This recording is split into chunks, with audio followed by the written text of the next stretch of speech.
Welcome, Kletus Roadside Service, here to take care of your every need. Um, just kidding, I can't do that. But we're rolling now. We're rolling now. This is the third truck stop I had to go to get some air for my tires. I'll admit it. Hey, I made a mistake, but I had to get it fixed.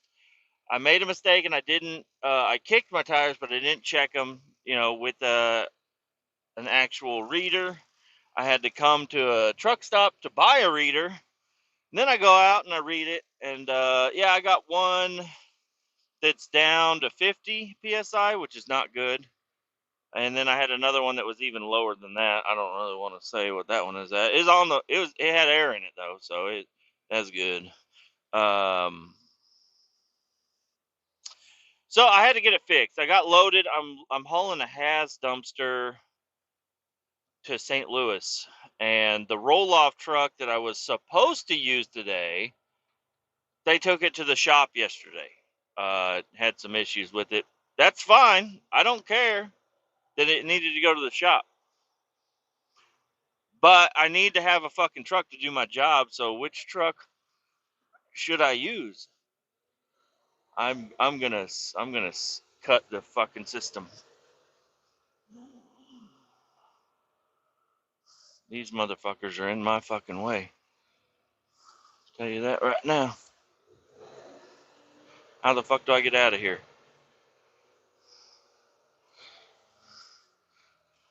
How do I get out of this place? I'm just trying to leave.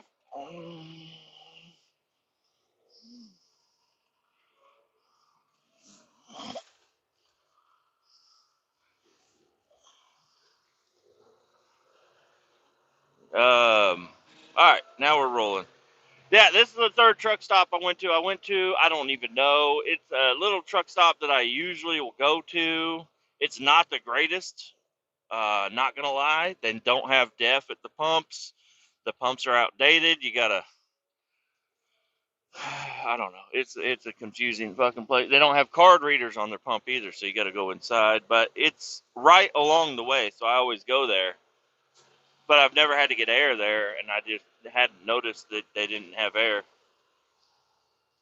So then I go inside and I'm like, hey, just need some air. Didn't know if you guys had a spot or something. She's like, no, we don't. But the truck stop across the street does. I'm like, yep, that's what everybody says. I go across the street. I wait in the fucking line to get to the fuel pumps. I mean, I didn't want to wait in line, but I didn't really have to. I parked and I got out and I walked up and I looked at all the pumps. No fucking air hose. She lied to me, but she did give me a free coffee. That was nice. Free coffee is cool. But yeah, so those two truck stops, no air. Understandably, no air because it's cold as fuck out and they probably have issues with it all the time. But I know the exit that I passed, this exit beforehand had a Love's, and I'm like, Love's has air. They have air. But everybody knows to go to the Love's instead of these two truck stops because Love's is reliable to have what you need. Their food department is not great, but their fueling department is good. But I had issues with my fuel card there for a long time. They're like, your fuel card will work anywhere. And I go there and they're like, yeah, we don't accept your fuel card every fucking time. And it was annoying. We got a new fuel card now. Since I've been here 3 years, we're on our third fuel card. They used to be orange, then they're black, and now they're gray. But at least now the gray ones, they do work everywhere. But I don't need any fuel, guys. I'm not even that far down the road from where I started. I'm like an hour down the road. Yeah, you might be saying, hey, you drove a fucking hour with tires that were low. I didn't know how low they were. I knew they looked low, but I was trying to get out, and the truck that I needed to use was gone. So that already put me behind. I started pre-trip another truck that we have, 130, which I would prefer to run that truck anyways. As I'm in the middle of pre-tripping it, and I didn't ask anybody. I just was like, oh, the one I need to take is not here. I'm going to just take this other one.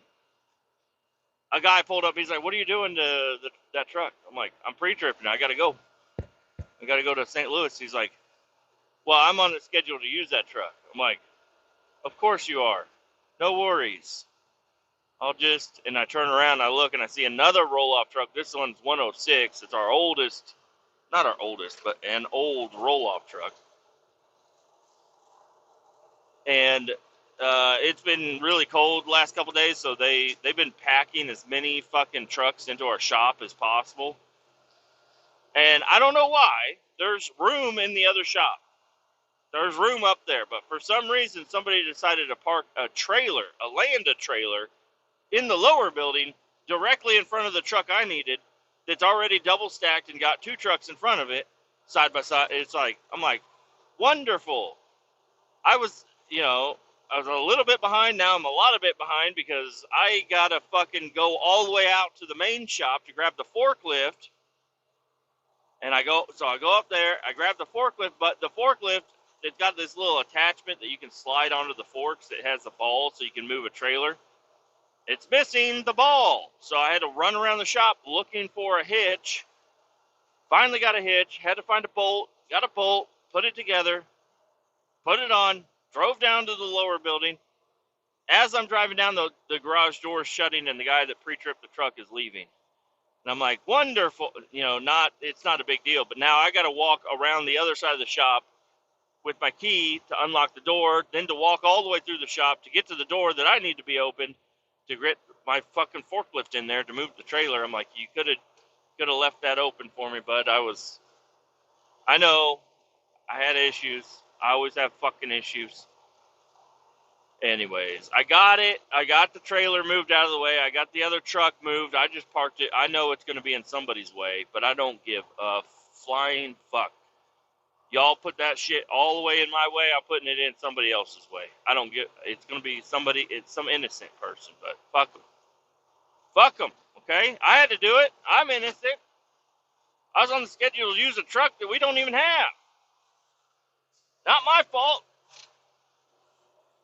So, I get the truck, and yeah, I just kind of, I run around, do a quick pre-trip on it, and get the fuck out. This truck was in the shop the other day for something. This is the one that gelled up on me. So I think they had it in the shop for some sort of something. I don't know if they changed the fuel filter or what they did, but they did something to it. And I hit the road. I called the guy that I needed to meet up with because he's got my HAZ BOL paperwork, bill of lading, and got it all figured out. Got over there, got strapped down, but you look at the dumpster and you say, oh, it looks ready to go. It's not ready to go. They didn't chain down any of the binders that hold the door shut. The safety chain was undone. These aren't big issues. But I'm just saying, if I had just grabbed it and left, I had to do some extra shit before it was safe to drive down the road. And plus, they had one of my placards completely covered up. They put a liner inside of this. It's a 30-yard dumpster. They put a liner inside of it, and it's draped over the side, and it's just completely covering up the fucking placard. So I had to cut the liner so the placard could be shown. And, chain up the back door, put the safety chain on, strap down the tarp, because it's got a tarp top on this 30-yard dumpster. And one of the ratchets is all fucked up, doesn't do anything, so I had to tie that. And then I finally got it loaded up, got the paperwork signed, got the fuck out of there. Everything was going well, but then I kept looking in my mirror, and I could just see my tires just squatting a little bit on this side and not on the other side. And I'm like, this ain't good. I need to check the PSIs. And yeah, I fucking didn't have a fucking tire gauge, didn't have air, didn't have all that shit. But I had to wait in line at 2 different truck stops to get fucking air. I got air. We're rolling. Everything's good. I brought a fucking bottle with me today, so now I got an actual spitter. I'm not using a rubber glove. There goes Volkmatic. I used to work for them for a week. That guy hates his life. Probably. On to the good stuff. Karate. Kara or care or ka means open or hand or something, and te means closed or open or hand or something. One of them, it means open hand. Open hand fighting. I learned that yesterday. I learned a fact. I thought karate was just karate, but it's actually karate.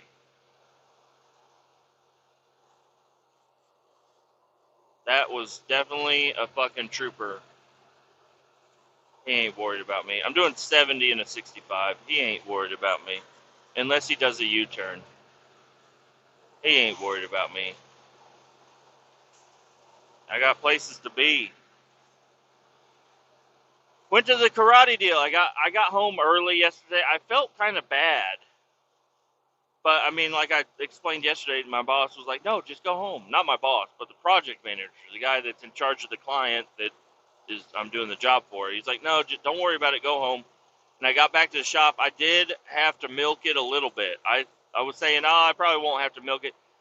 I offloaded I couldn't have got them stuck if I wanted to get them stuck on the truck. I don't know what the fuck I did, but everything came off the truck as smooth as silk. And I fucking had to go pretend to take a shit for about 10 minutes at the landfill. I just sat outside the shitters. I did go in there and pee, but I did play on my phone for about 10 minutes just so I wouldn't get back super fucking early. And I still got back pretty early. I was off at 2:30 yesterday, so 7.5 hours. I don't think anybody's really gonna complain about that.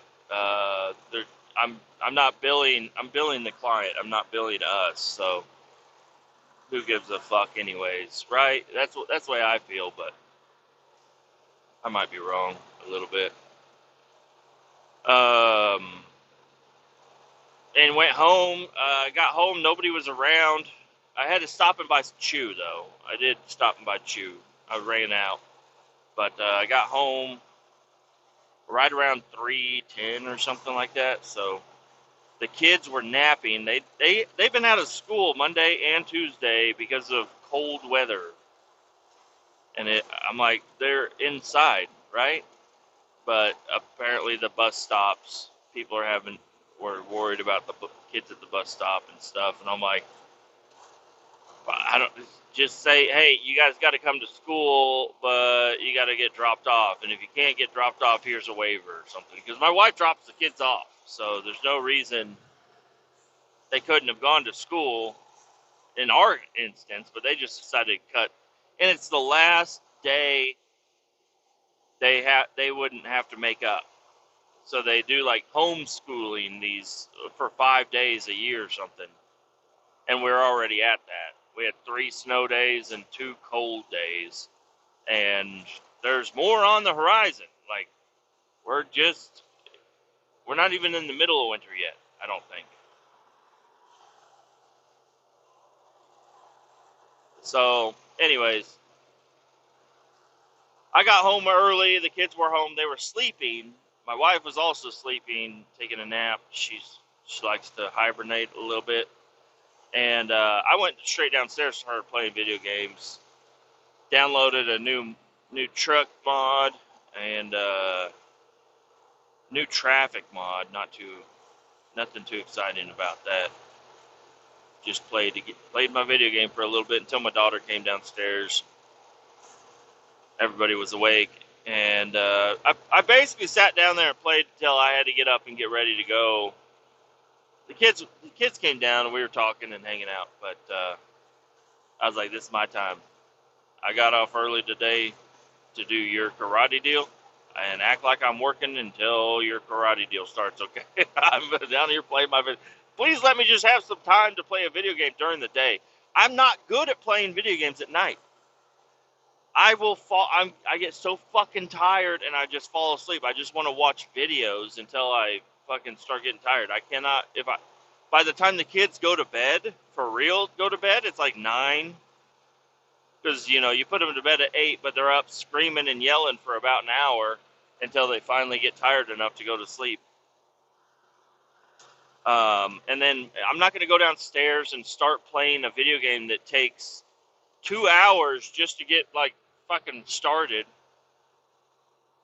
at 9 o'clock at night. It's not worth it. So I don't even go down there and do anything. So I'm trying to justify me fucking playing video games right now, okay? And I am justified in it. So, all right, now to the karate. Yep, get the kids ready to go. He's just wearing sweatpants and a long sleeve shirt. I'm like, and they're all black. I'm like, that's perfect. Probably okay with that. And we get to the place. They open up. We go inside, and I'm not sure why I expected the karate people to not be nerds, but they're super fucking nerds. I don't have a problem with that. I'm just saying they're super fucking nerdy. The karate people. And this isn't just a karate thing for beginners. He teaches classes. This is what his business is teaching classes. So he's there like every other night or something, teaching karate classes to beginners and intermediate, expert level. He's a black belt. His son is a black belt. His other son's a black belt. His wife is a black belt, and his son's wife is a black. I don't know. They're all black belts, but they're all really nerdy. But they're okay. They worked hard enough to be nerdy and be like, yeah, we're nerds, but we can fucking beat the shit out of you without you even knowing what the fuck is going on. So it's cool. But it was really strange to see, and I don't want to make fun of him. I'm not making fun of him. I'm the same way right now. I'm 34, but his son is 31, and his son, instead of, I don't know, I'm pretty sure instead of just letting his hair recede, he went ahead and did the old man cul-de-sac on his head with clippers, because there's no way. I don't know. His dad even has hair on the top of his head. But his son comes out and he's got the whole top of his head is shaved. But it's long, like kind of not long, but it's on the sides there. And he's 31. I was like, that's a weird look to have. I'm not going to make fun of you because you beat me up. Maybe. But what's going on there? Why don't you just shave the whole head? You're 31. What are you doing? He even looks young. But anyways, they're super nerdy, but it's good for kids. My kids, and even the other kids there. It's really good interaction with the kids. So, but my son, he goes up there. His technique isn't there. That's why he's in karate class. But they were doing stretching beforehand, and then they started getting into kicks. They did a couple of kicks, and they did a couple of punches, blocks, learning the stances, learning what the belts are, and it was really interesting. And I was a little worried there for a little bit because I was like, they're not going to let us stay except for the first class. But he's like, no, you guys, everybody can stay for all the classes if you want. But we need to have no distractions. That means when you bring your kids here, they need to have gone to the restroom. Because I guess that's a big problem he has. He's like, yeah, especially with the junior class, or not the juniors, but the really young class, bring them in.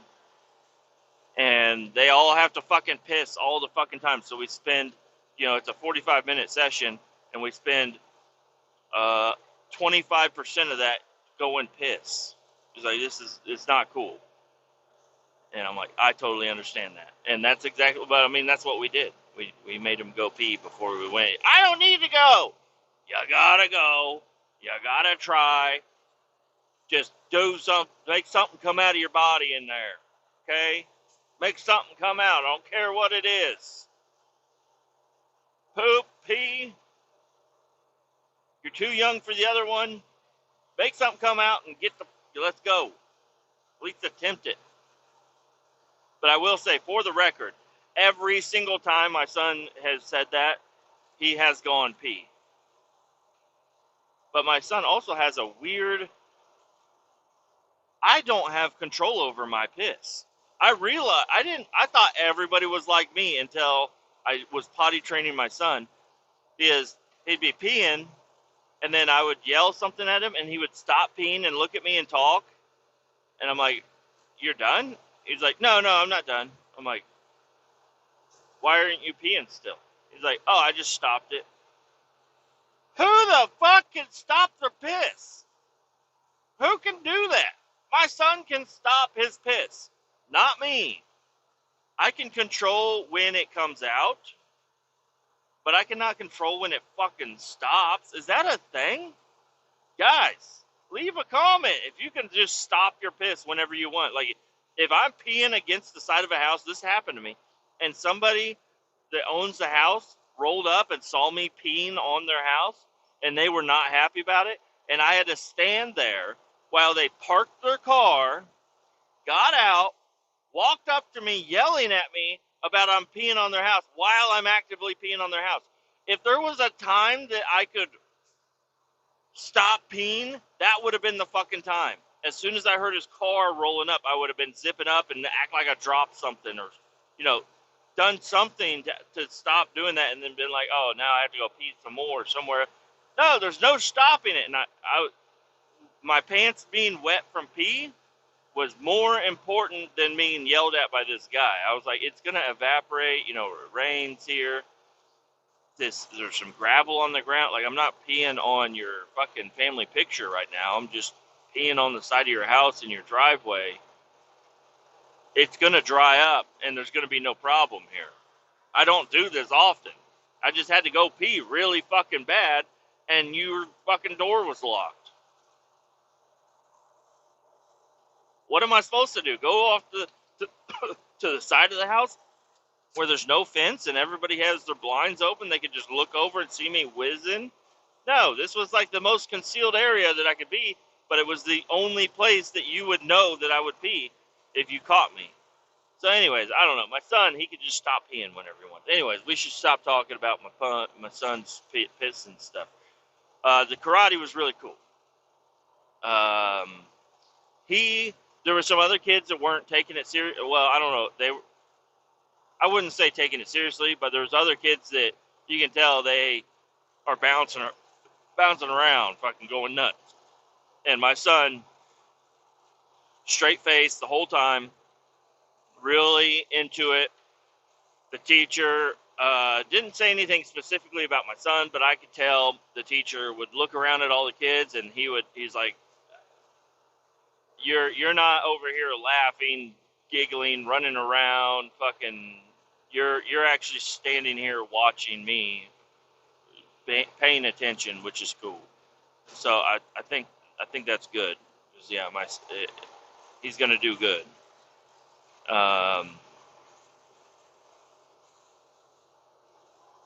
And no, I don't feel. I mean, and the classes is for all age. It doesn't matter how old you are. You have to be 5, I think, but it doesn't matter what class or how old you are. You could do it.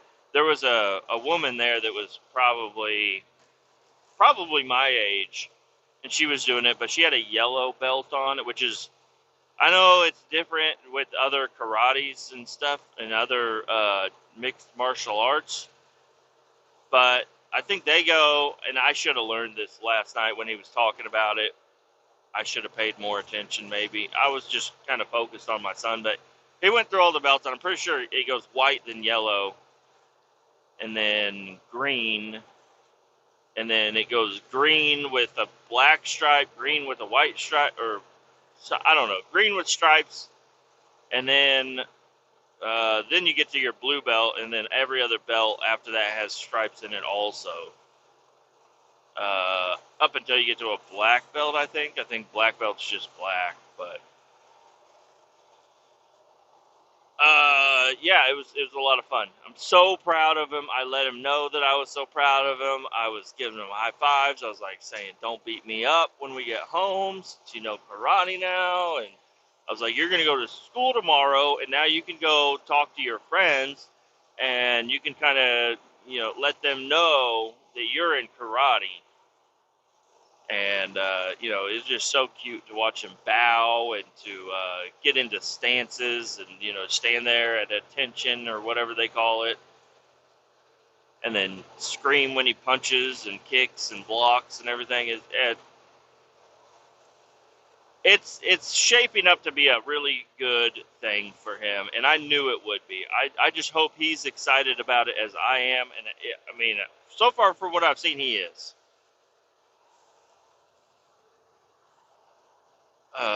I love that this truck that's behind me, when I'm going up a hill, he's like, I'm going to pass him.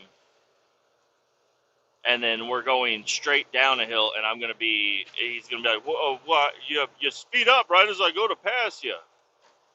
I'm loaded going up a fucking hill. People don't understand this in cars. Cars don't understand that heavy things take longer to go up a fucking hill, okay? I was dealing with this earlier. I thought about starting up the podcast, but my headset was a little bit low on battery, so I was waiting for it to turn blue to tell me it was charged up before I started recording. But I was so close to just grabbing it and recording earlier, because there's two fucking cars next to not next to each other. They were probably a football field apart, but it took me a while to get around one of them, and I can go 85 in this truck. There's no limit on this truck. I can go 85, but I was going 75 in a 70. And as soon as I switched lanes, you could see, when it's cold out, you can see the exhaust coming out of cars. You can see when I got into the left lane, they fucking hit the fucking throttle so I wouldn't pass them. So I clicked my speed deal over here, clicked it up one to get so that I could. I'm like, all right, well, I was going to pass you, and you were doing about 73, and I was doing 75. Now you're doing 76. I'm going to do 77, 78, 79, 80, 81, 82. And then finally they gave up. I'm like, I don't give up. I'll go to jail today. I'm passing your ass. Okay? Wouldn't go to jail probably, but I could get a speeding ticket if we pop over this hill and there's a cop right there. But yeah, every hill I would just mash the fucking throttle and try to get up the hill, but I go slow up hills. But I'm like, at the end of the day, I'm going to pass you, okay? You don't want to go the speed that I'm going. You might be faster going uphill, but I'm gonna fly fucking past you downhill. And if I could fly past, if you quit speeding the fuck up, I will be gone, long gone, out of your fucking hair. Quit fucking with trucks, man. And it was two cars. One guy, I don't know. It was some sort of a virus going around where people just didn't want the truck to pass them. And I'm like, I'm fucking passing, bitch.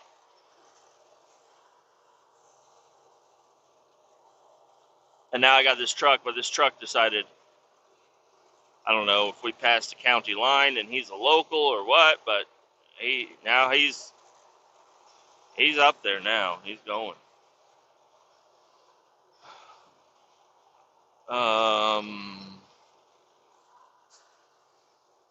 Yep. Did karate, and we stopped and got McDonald's. Did not really want to do that.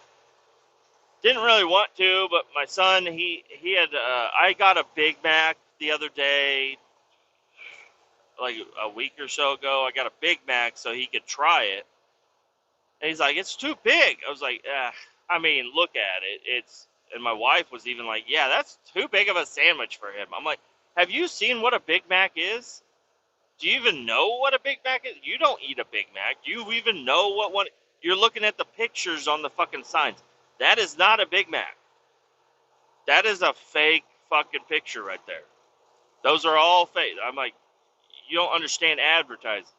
And we get it, and I open it up, and my son's like, oh, I could eat that. I'm like, yeah, I know. And my wife's like, those are really small patties. Why does the picture look like it? I'm like, it's got the fucking McDouble patties on there. I don't know if you understand this, but a McDouble is the same fucking thing as a Big Mac, only it's got lettuce and more bread. You're paying extra for lettuce and more bread. It's a fucking scam. But on the app and on when you go in store to the like little message board or whatever, there is no option to add mac sauce to anything. You have to get a Big Mac to get mac sauce. And without going up to the counter and getting one of those fucking idiots. I could call them idiots. They're making enough money now. One of those fucking idiots to get over there to take your fucking order. And, I know what they're thinking. They're like, there's fucking message boards back there. Like, bitch, there ain't no mac sauce on the fucking message board. So now I don't want to talk to you. Okay? I do not want to talk to you. Give me mac sauce, please. I will pay for it. Whatever I gotta do. Give me some fucking mac sauce. Bitch. I can't add it to a sandwich. I can't do anything. I'm not going to order a Big Mac and then make it fucking $20 for one sandwich just because it's got mac sauce on it. Give me a fucking side of mac sauce, you fucking idiot. You get paid enough now. You're making fucking what I made, basically managing a lumberyard. You're making that to sit here and not sell me mac sauce, okay? Give me a fucking mac sauce. So anyways, last night we went to McDonald's and I said, go ahead and have me pick. She ordered it on the app. I said, let me go inside and I'll pick it up because I'm going to try to get a side of mac sauce because my son, he fell in love with the mac sauce. Probably not a good idea, but, because now every time he wants mac sauce, I'm going to have to go inside McDonald's and fucking talk to these fucking people. I'm like, just do it in the drive-thru. Maybe in the drive-thru would be better, but I was like, I'll go inside. Because in the drive-thru, you feel pressured. I mean, even if you don't feel pressured, they already move you on to it. They're like, can you go park at number 1? You go park at number 1. It's cold as fuck outside.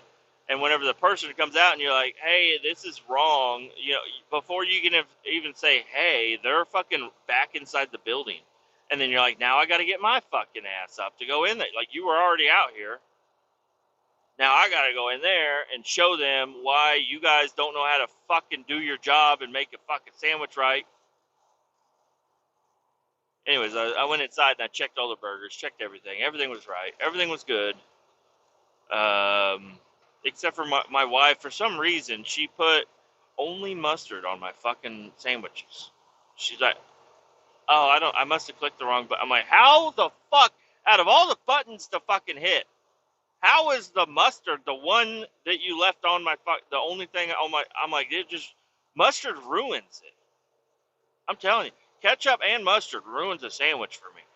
I mean, ketchup isn't as bad because I do enjoy ketchup with fries and stuff, so I'll eat that, but I'm not a fucking mustard burger type of guy. You got me fucked up. But I didn't say any of that. I was just like, yeah, there's mustard on it. No big deal.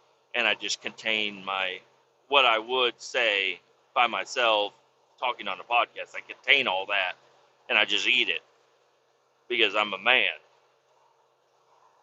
But I'm telling you, I was not excited to have only mustard on my burger.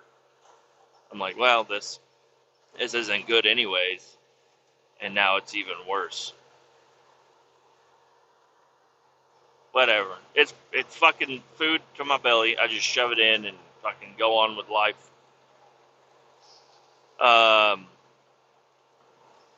And yeah, I just kind of hung out. And then it was weird because it was like as soon as we got home after everything, it's like 3 podcasts popped up talking about Trump. And I was complaining about that yesterday. That I'm like, it's day 1. Where are the podcasts? Where are any podcasts? Hello, are there any podcasts out there talking about what the fuck is going on? Because I can't just turn on the news. It's just a presidential ball. Fucking people just walking around fucking playing trombones and shit. I don't care about trombones. I want to hear what the fuck is going on without having to sit through a 3-hour speech. I mean, even though I listen to a 3-hour podcast, but I'll get more out of a 3-hour podcast than I will a fucking 3-hour speech of random people talking, and then finally Trump will be up there. Please come on with the podcast, and it was weird. So I got plenty of shit to listen to now, and I'm just hoping Joe Rogan will post something today. I don't know why he wouldn't. He didn't post anything yesterday. It's okay. It's okay. Take a break, buddy. You do a lot. You do a lot. I don't know how people are like, and I mean, I guess I kind of understand that, but people are like, oh man, you're like the best podcaster ever. I agree, you are. But they're like, how long are you going to keep doing it? And he's like, talking to people? Like, yeah, I'll probably talk to people for the rest of my life. I don't see myself not talking to people. Like, interesting. I don't understand. But people are like, oh man, this is hard. And he's just like, this is the easiest fucking thing I do is just talk to interesting people. I can see what he's talking about. You know, it's talking to people. I hate that I finally got past this tanker truck. He's not one that's going to speed up and not let you pass. I got past him, but now we're coming into cop territory. I've seen the cops sitting over here several times, and I don't want to be going that much 5 over going through here. But yeah, I'm not going to say, Joe, that I'm not going to be one of those people that says, oh, podcasting is hard, because I think I have my own podcast, and it's exactly what he says. It's the easiest thing to do. Don't see. This isn't hard. Like, the hardest thing to do is to drive my car and post an episode at the same time. And I do that almost every single episode is on my way into work. I'm like, fuck, I didn't merge those audio files together. I got to merge the audio files, then I got to save it, and then I got to wait for it to, be ready to use. And then once it's ready to use, then I got to type in the title, and then luckily I got my description in my fucking notes, and I can just, add the note to the fucking description, and then, yes, it's going to be, yes, it's explicit content, fuck, and, yes, you can put comments in here, and then save and publish. Like, I don't know, that's the hardest part about doing it, is to remember which audio files are what, and to get them posted up. I try to, I don't know, it's pretty easy. I just, listen to the beginning of, not each one, but I listen to the beginning of one. I'm like, all right, I think it's going to be these 3. And then I just do it. I don't know. That's like, and he doesn't have to do any of that. Like, yeah, he has to own the building and stuff, but he just basically comes in and he's like, hey, my microphone's a little fucked up. Can somebody get me a new microphone over here? Jamie, since that's the only guy there. And Jamie will wire up a new microphone for him, and then he sits down. He's like, are we recording? Okay, good. And then you just talk. It's like, I don't know what, I guess, but there is, I don't want to disparage it too much, because some of the people, I wouldn't probably talk to them. It's interesting to listen to him, listen to them, and it's also kind of nice to just have something drone out your mind, but some of those people get so in depth with some of the shit that I'm like, and Joe is actually listening and asking questions that pertain to what the guy's talking about, and I would be sitting there and I'd say, I'm going to need you to repeat everything you said for the last about 10 minutes, but shorten it up, because I didn't hear anything that you just said. Like, I'm completely lost. I have absolutely no idea what the fuck is going on right now. And he attributes it to the neuro gum or whatever, but I don't know. I can't follow along with people that in depth with shit. That's why I repeat myself quite often. And that's because I can't even really understand what the fuck I'm saying until it's been said a couple of times, you know. I like to say, oh well, you know, the listener might not have caught on to that, so let me say it one more time. But really, it's for me because I'm like, wait, I already said that? I think I said that. Let me say it again. So yeah, I mean, Joe's the GOAT. He's the best one out there. I like Dave Smith also. He puts things into layman's terms. Joe is layman's, so you know, he uses big words every now and again, which sometimes I listen to it and I'm like, I don't know if he really knows what that word means. But I think Joe's a good guy. He definitely retains quite a bit of knowledge in there. But I can't go back and listen to his old episodes. I mean, I can, and I have, but it's just so weird to listen to like his first or second year of podcasting, to listen to those videos, and I'm just like, you're a little fucking cocky shit, aren't you? He's changed. Everything's good now, but I'm like, I don't know. I don't know if I like that Joe Rogan. I like this Joe Rogan. I don't know if I like the old Joe Rogan. I'm glad he's new.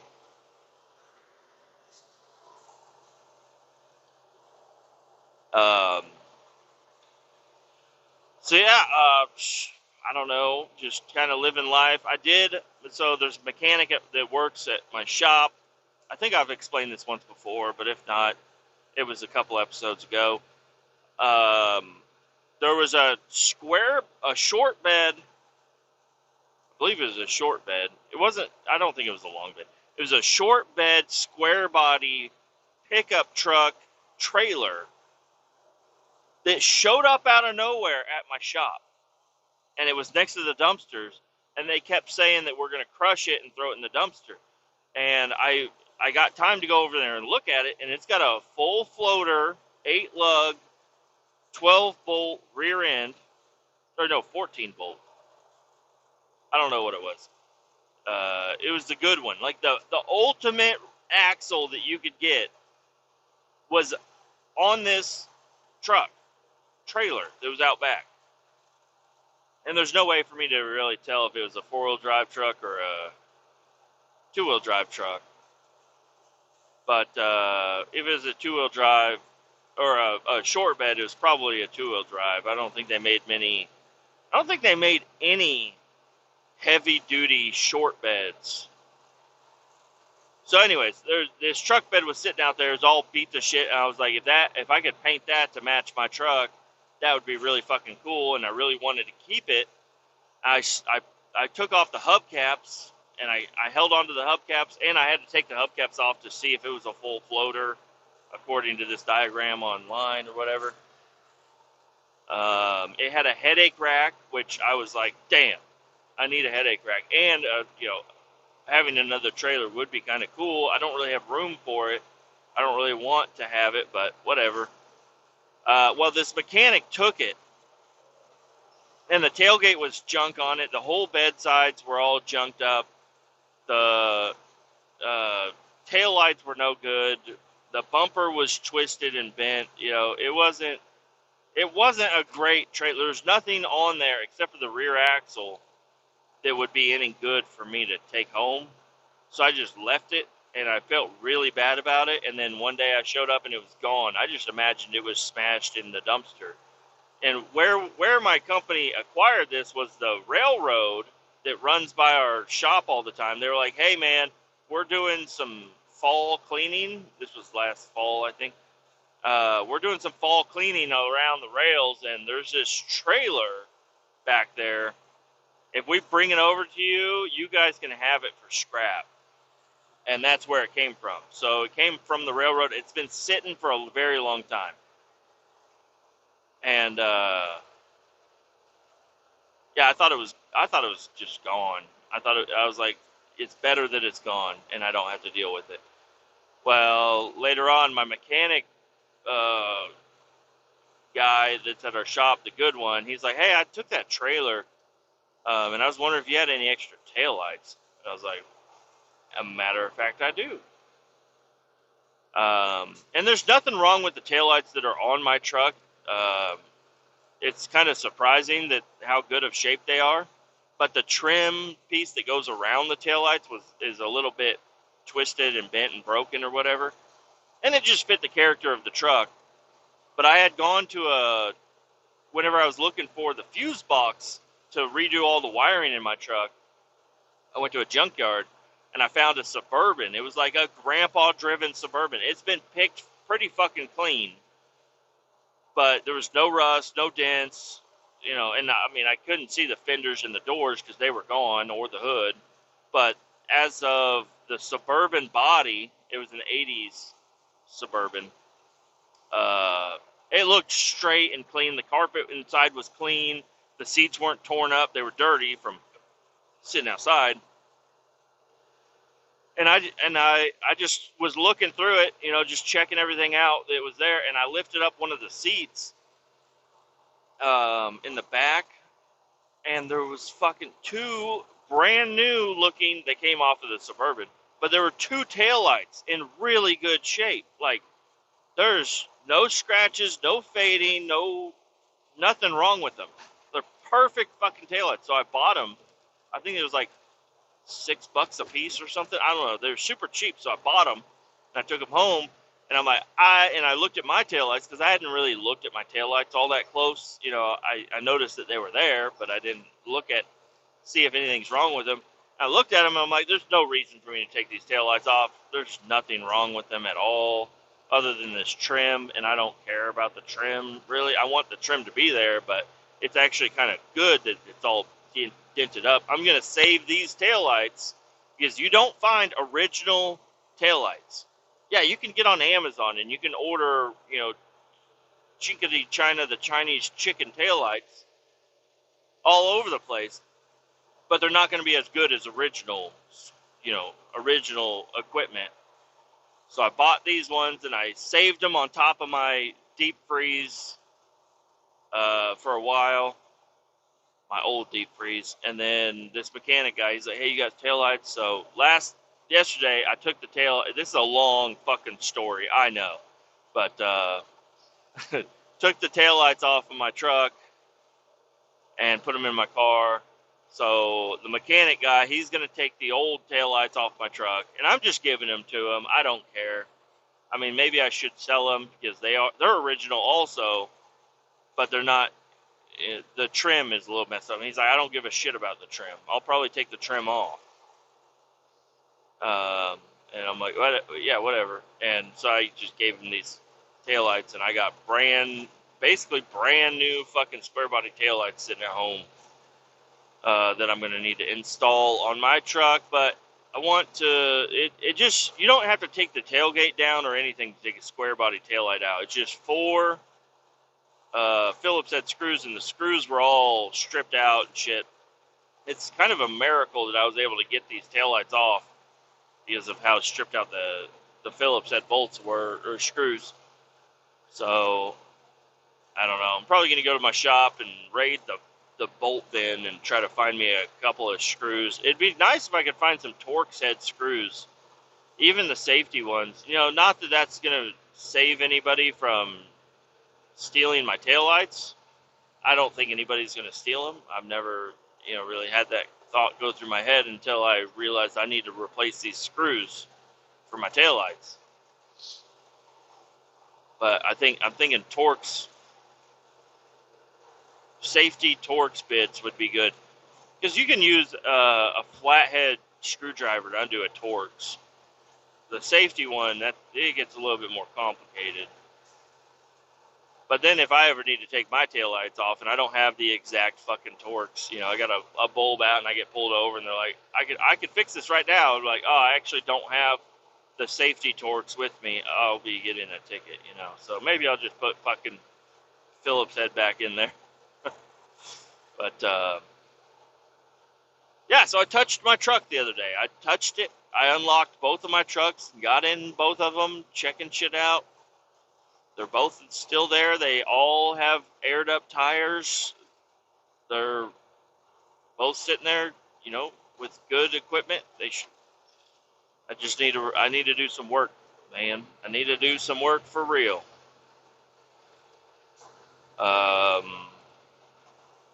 what I'm waiting on is payday is tomorrow, and I'm not sure if I'm even going to be able to do it on tomorrow, but I'll be getting a bonus regardless here coming up, and I'm going to buy some power steering lines and also buy, what else would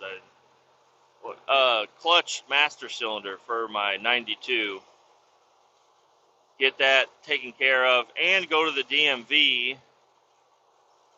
But I need to get I got to get, I think I got to get my car inspected. I got to get my truck inspected and then go to the DMV and get everything up to date. Get tags on everything. And then my truck will be legal and road ready. And then I'm going to start driving that to work most of the time, I think. I'm going to try to get into the habit of driving my truck every day. The cold days are going to be rough, but shouldn't be too bad. I want to bring it to work. There's a lot of work I got to do to the door. The driver door, I got to get that. I need a nice, open, empty, clean space to work, and I don't have that at home. I just have my driveway. I'd like to be indoors when it's cold outside. And totally disassemble the interior of my driver's door and try to get it put back together to where it's going to fucking work. And I got a new lock cylinder for the passenger side door, but I bought the cheapest fucking lock cylinders you could get, and it wasn't really a great idea. And I got a new door handle also for the passenger side. They're also cheap, but might as well replace everything and make everything work. And I can do that if I have a shop indoors and a lot of tools nearby. And then after I get the door fixed, and the other door replaced, parts of it, I got a fender that I'd like to put on. I want to do some work to the fender. It's a passenger side front fender. The one I got is rusted out. My driver's side fender is good. But I want to replace my passenger side front fender. But I'd like to figure out what I need to do to make the new one not rust out. 'Cause I don't like rusty. I don't want rusty fender. And then the old fender, I'll just chuck it in the scrap bin or whatever. And then painting. And it's gonna be a while, but those are my realistic plans. And that's all stuff that really needs to be done, and I have the means to do it. The painting thing, that's a thing that I'm gonna probably say I'm gonna do for a very long time, and it's never gonna get done. But my driver's side door is red and gray, and my hood is green and gray, or green and black. So I need to get those painted up, and I'd like to paint the entire truck too. Now the bed isn't really worth it, but I'm probably going to go ahead and we have welders and stuff at the shop, so I might give it a go and try to weld in a patch panel for the bed and maybe even beat out a couple of dents that are there. I want the truck to be completely black. It has a gray stripe on the bottom of the door right now. It goes around the whole truck. It kind of matches the bumpers, but I think I'm just going to paint the whole thing black, remove all the trim, just paint it all black and make it, kind of look okay. And I probably won't put the trim back on. I might put the K1500 badge back on, but I'm not going to put any trim back on. I'm missing a piece on the cab. I replaced the cab corners on the truck, so I'm missing a piece there. And then exhaust work. I got to do some exhaust work to the truck. It sounds pretty. It sounds okay right now. Like it sounds good, and but it's a V6. So I'm probably going to go ahead and put a pretty muffled muffler on there to pass inspection, and also nobody needs to listen to my V6 running up and down the road. Just muffle it down, make it quiet, and that'll be my daily. Just kind of make it not boring, but make it just stock. I do plan on putting these other wheels and tires on there. I'll probably be in the market to find some hubcaps to put in there, just to clean it up a little bit. But they're just black steelies, nothing special. But I got, I think, 32-inch or 33-inch tires that I can put on there. So it'll look a little beefy, but it's still just going to be a weak thing. I did see, it was like one of my pages that I follow on Facebook, and a guy was like, he went to the scrapyard. He had his truck loaded down, lifted truck loaded down, and a trailer loaded down, taken to the scrapyard. He said, "I'm loving this 4.3 liter power or whatever."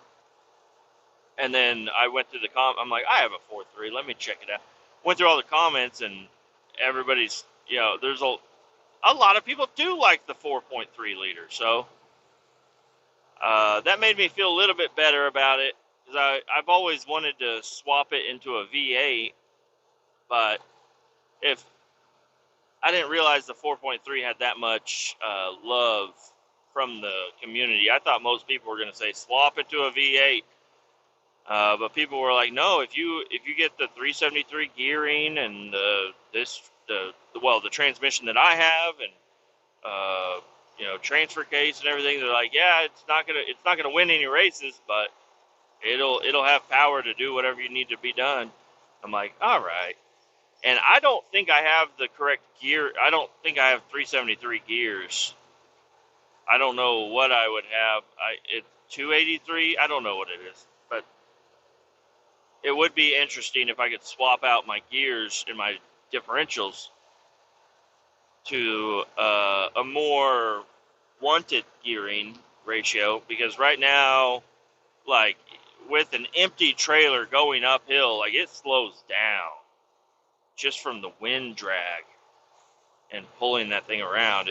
I don't know. So if I can get away with just doing a little bit of a gearing change, I might not even do that. I might just leave it the way the fuck it is. Who gives a shit? I'm not, it goes fast enough. It'll go fast. I'm not a fast guy. 90 mile an hour is too fast for me. Or it's right at the level of too fast. I'm not sure. It's got to do with the car wreck that I was in, but 90 mile an hour, I don't care to go any faster than that. 90 mile an hour, there's no reason to go faster than that in my eyes. I don't know. I mean, for what I do.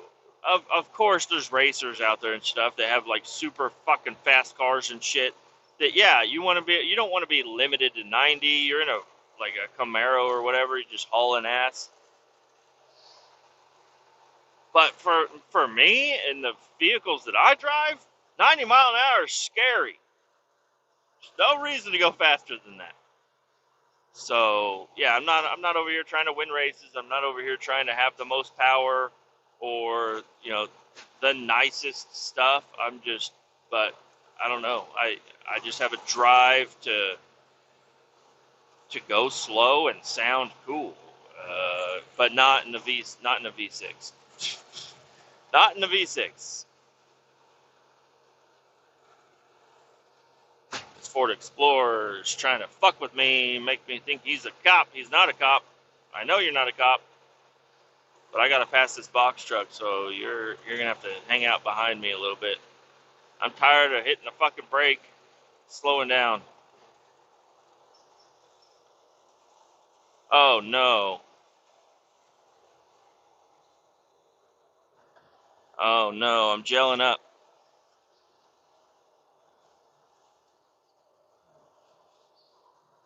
Fuck! As soon as I pass that fucking guy, I'm gelling up. God damn it.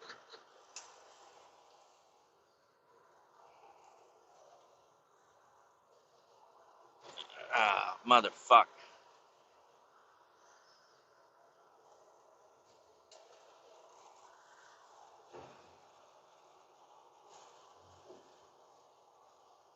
Motherfucker, dude.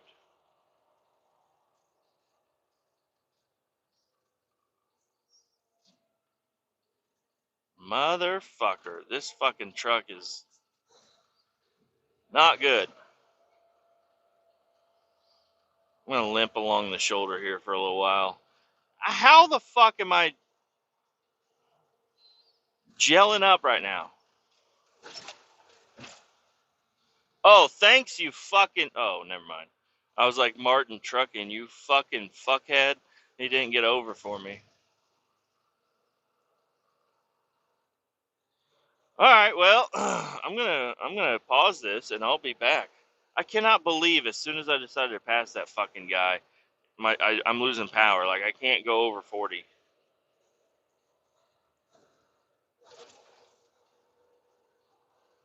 This is not good.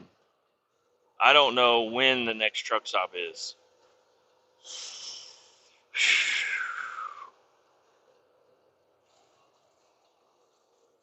Get out of the fucking way, you fucking Chevy. There's no shoulder here.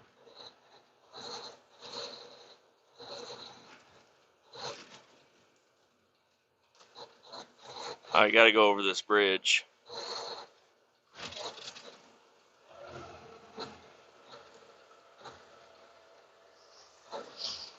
There's nowhere to get off this fucking highway. Alright, I think she is officially done for. Oh, nope. She gave me a little burp there. Motherfucker. We put so much in this tank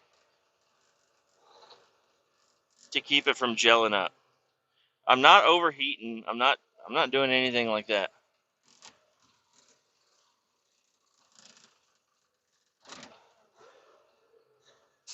Yeah, I got the fucking throttle to the floor now and it's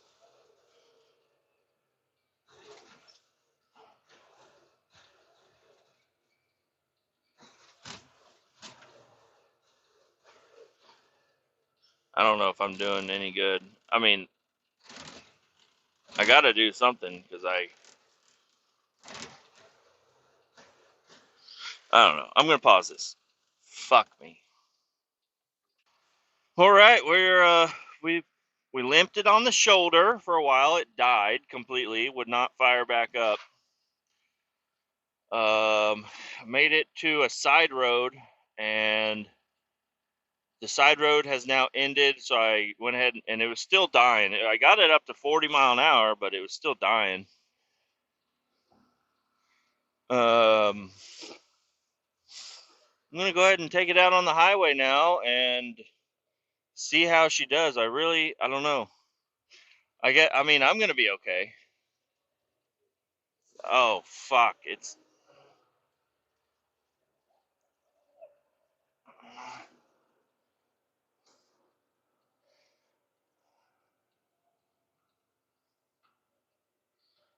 Yeah, no, it's dead again. Fuck me.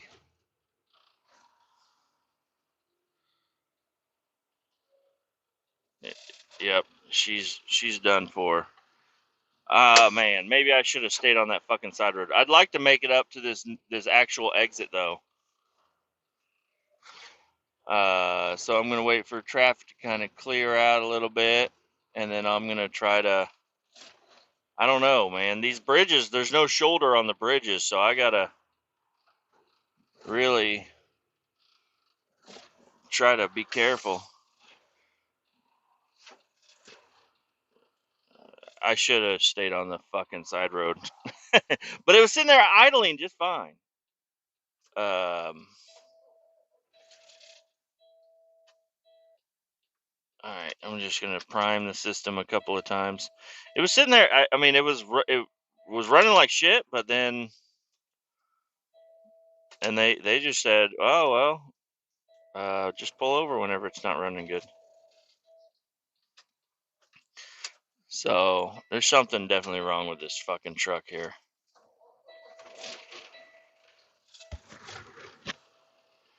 All right.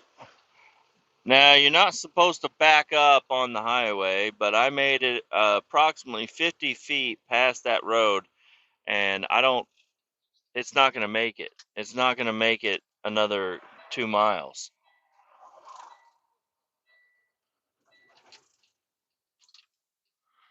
It's not going to do it. Motherfucker!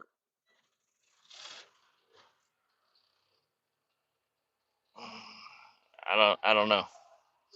All right, well, fuck, I'm going to pause it again. call up my Call them up and say, "Hey, listen, I'm not near any stores. There's nothing I can do, and it dies as soon as I try to drive it. So I'm not well, I guess I don't need to call them right now. I'm going to wait for the road to clear, and then I'm going to back up and park it on the shoulder and turn it off. Cuz part of me is kind of thinking what's wrong with this truck is the fuel pump is getting hot or something. It's getting hot and not acting right. But I could be wrong. Yeah, I don't even know if I'm going to be able to back this motherfucker up.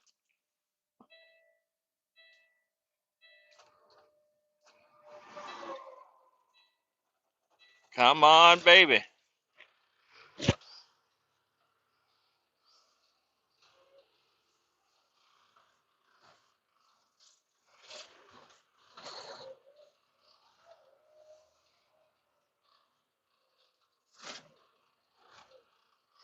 Come on, baby. As long as nobody wants to fucking get too close to me, I think I can back it up.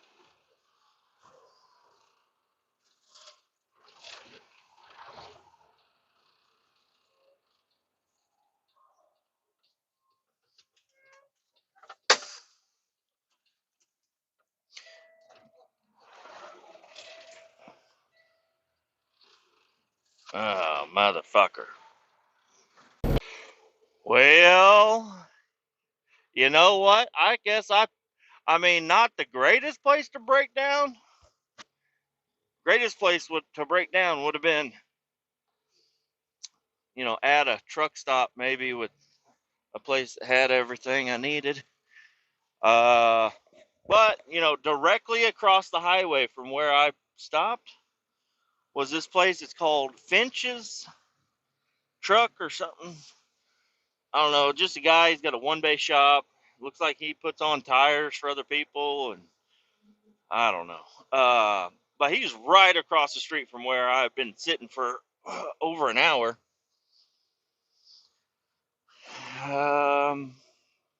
Well, it's already. I was supposed to be at my place at 11:30. It's 2:10 now, so pretty safe to say I'm not gonna make it on time, but I'm gonna still head that way. I better write this down. 2 o'clock.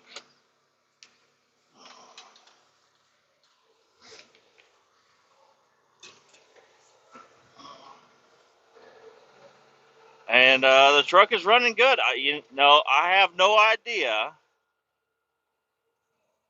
I imagine it's fixed because we pulled out.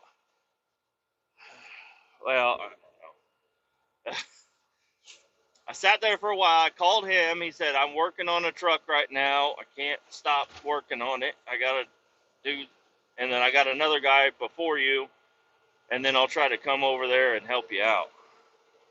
So he came over. As soon as I opened up the hood, he was like, yeah, you're plugged up. I don't know what he saw, because I sent pictures to my mechanic and my boss. I sent them all kinds of stuff. I don't know if this thing's running quite right yet. It's having trouble going over 55. I just got on the road and started going, so I don't know. We'll let her clear out a little bit. Run some heat in this fucking thing. I'm freezing. And he said, well, if you can limp it over to my shop, I got to run and grab. He took a picture and everything. He's like, I'll run and I'll grab a couple filters from town. You park that over at my shop, and I'll be back in a little bit. So I had been sitting there with the truck off for a while, and the truck seems to be run better after it's been off for a while, because it ran great for 2 hours up until it didn't, you know? So, well, I guess I shouldn't be speeding. I don't need to get stopped for any other reason. I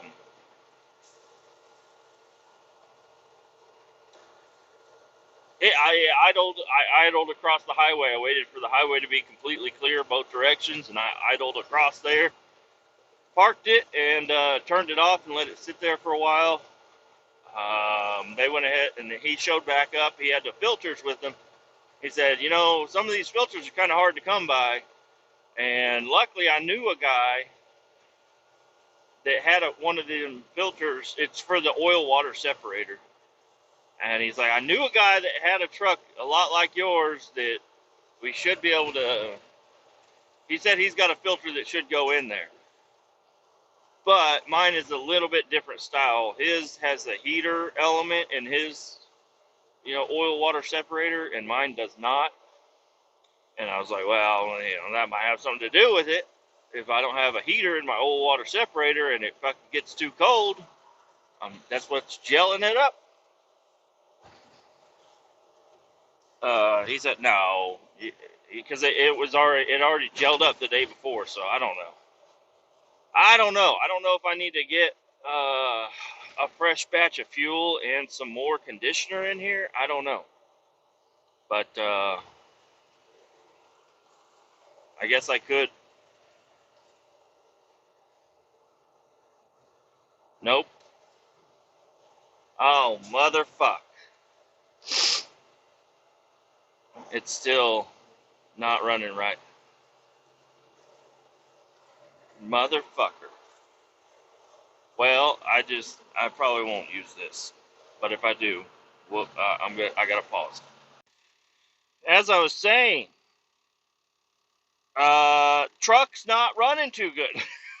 It's still having the same exact issues. It's sitting here idling, which is weird that it's gonna sit here and idle. But I don't know. The guy at my shop, he seems to think it's some sort of an electrical issue, which really sucks because I don't know if in order for him to diagnose it, he's gonna have to drive it around for 2 hours. Because I'm telling you, it'll run perfectly fine all day up until about 2 hours. Yeah, I didn't make it far down the road. I made it right over here. I don't know, probably 5 miles down the road.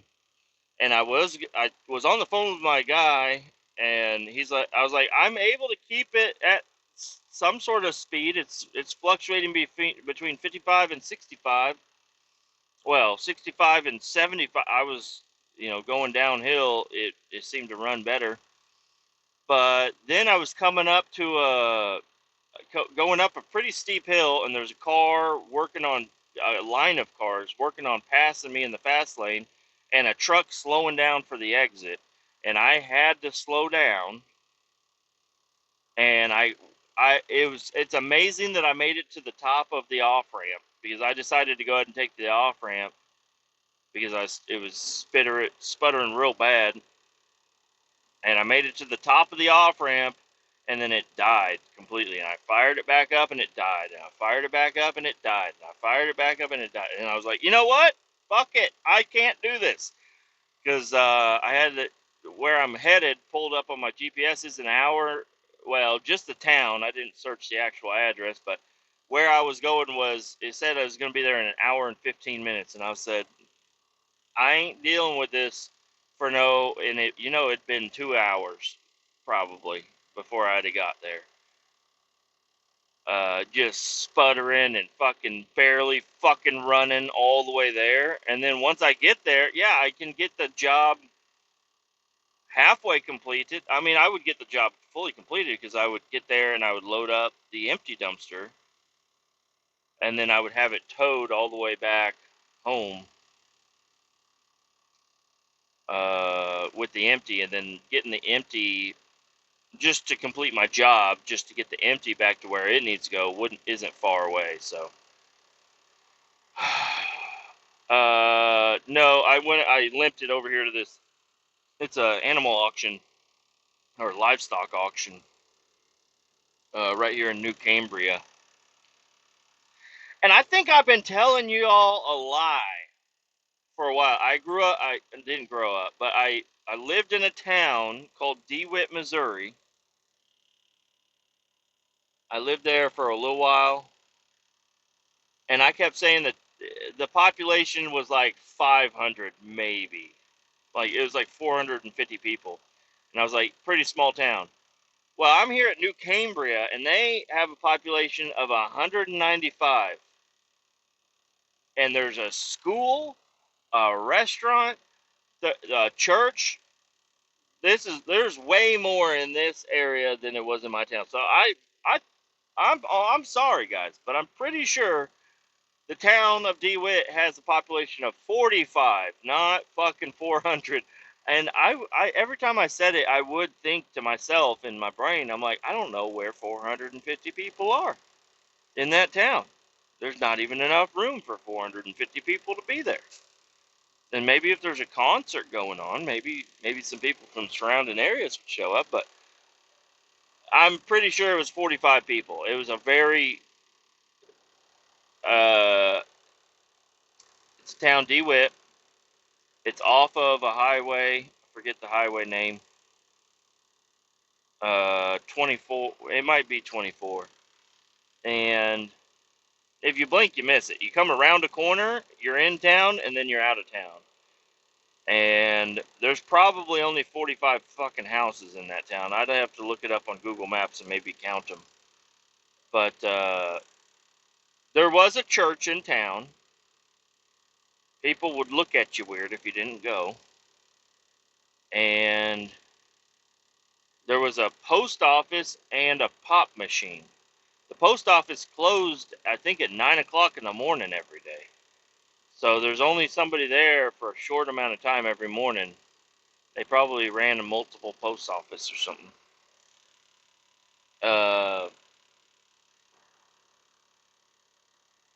I'm wondering if there's an cattle auction going on right now because there's people showing up. I wonder if I'm going to be in the fucking way. Maybe not. I don't know. Yeah, there was a post office. Never saw the person that worked at the post office, but they always kept the pop machine filled up, which was really cool. And they never I don't know if they didn't know how to change the price of things in there, but it was 25 cents a pop. I bet you it's still 25 cents a pop there if the pop machine's still there. That was it. Other than that, there was just real honky people. Real honky people living there. Uh, and it was a good time. My buddy's grandma was basically the town police.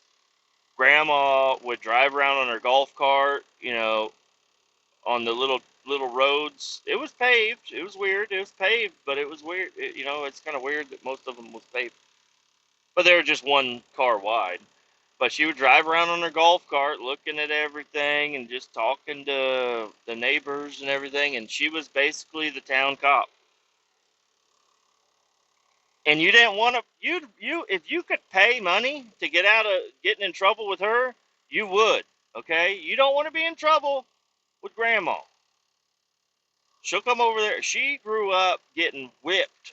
Okay? I don't know. But she is not, she has a whip and she will pull it out. She'll get your ass. She will whip the fuck out of you, and there's nothing you can do back to her. You think she's a fucking football player underneath all that old age. She'll fucking get off that golf cart and run right towards you, grab you by the ear, say, "Quit riding the fucking dirt bikes through Jenny's yard." Okay, I'm sorry. Now go. You guys gotta go back over there and pick up all that sod you ripped up and put it back. And we would. Uh, Other than that, it was a great time living in that town. You know, you learned some respect living out there. Now, I was at my shithead years living there. I think I was at around 18. So, but I had grown up going out there since I was probably 13. So, well, so only like 5 years, but back then that was like half of my life. Um, Yeah. So, anyways, I just saw the sign here. I'm like, I have to be wrong. There's no way New Cambria has 195 people, and the tiny fucking town I grew up in had a population of 450. What the fuck? There ain't no way. 190 people can fit in that one house.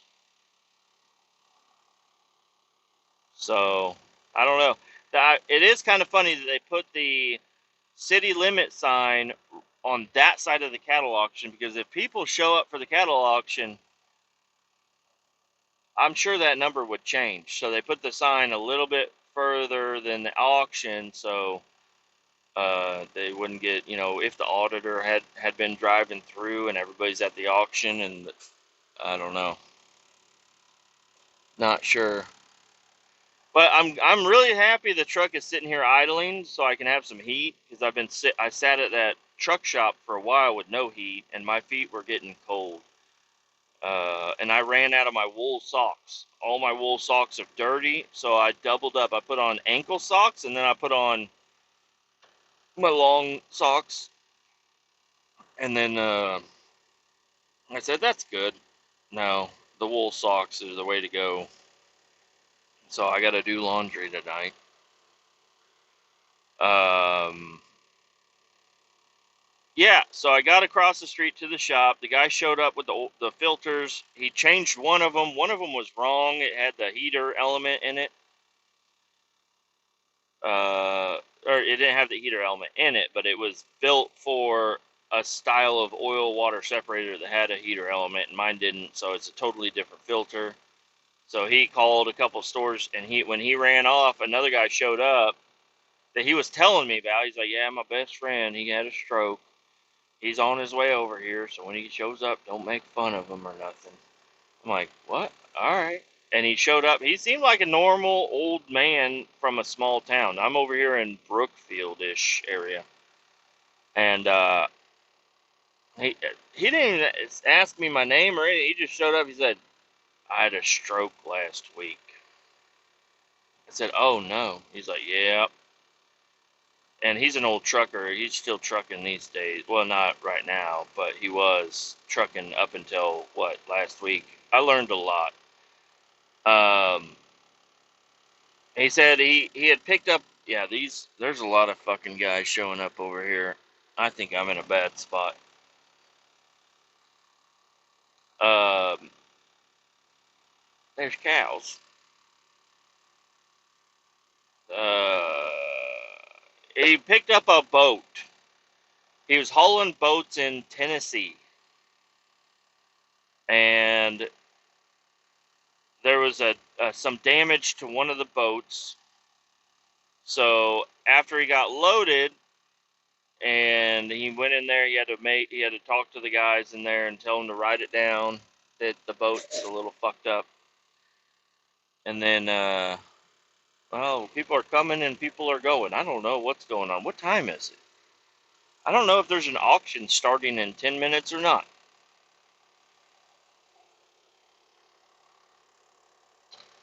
So, anyways, he was lifting up his right hand with his phone to take a picture of the vessel number or something like that, or a picture of the problem. I don't know. And he lifted his hand up there, and it fell down to the ground, and or down to his side. And he said he had no muscle, he had no way to control his arm or whatever. So then he got in his truck and called 911, and they sent out a helicopter. He really liked the helicopter ride, and they sent him over there to Nashville, and they got him checked out, and he had a stroke, and now he's waiting on his medical card to see if his medical card is going to be affected at all. Um, so, anyways, that's interesting. There's a cool dog running around, a little black lab. I petted the dog for a little bit. There's another old man inside, which I think is the mechanic guy, his dad. And he was talking. And then the one dude that had the stroke, he opened up his shirt and had his titty hanging out, and he had a little monitor on his heart. And the old man sitting in the chair, he's like, "Good thing they didn't make you put that on your dick." I'm like, "What the fuck?"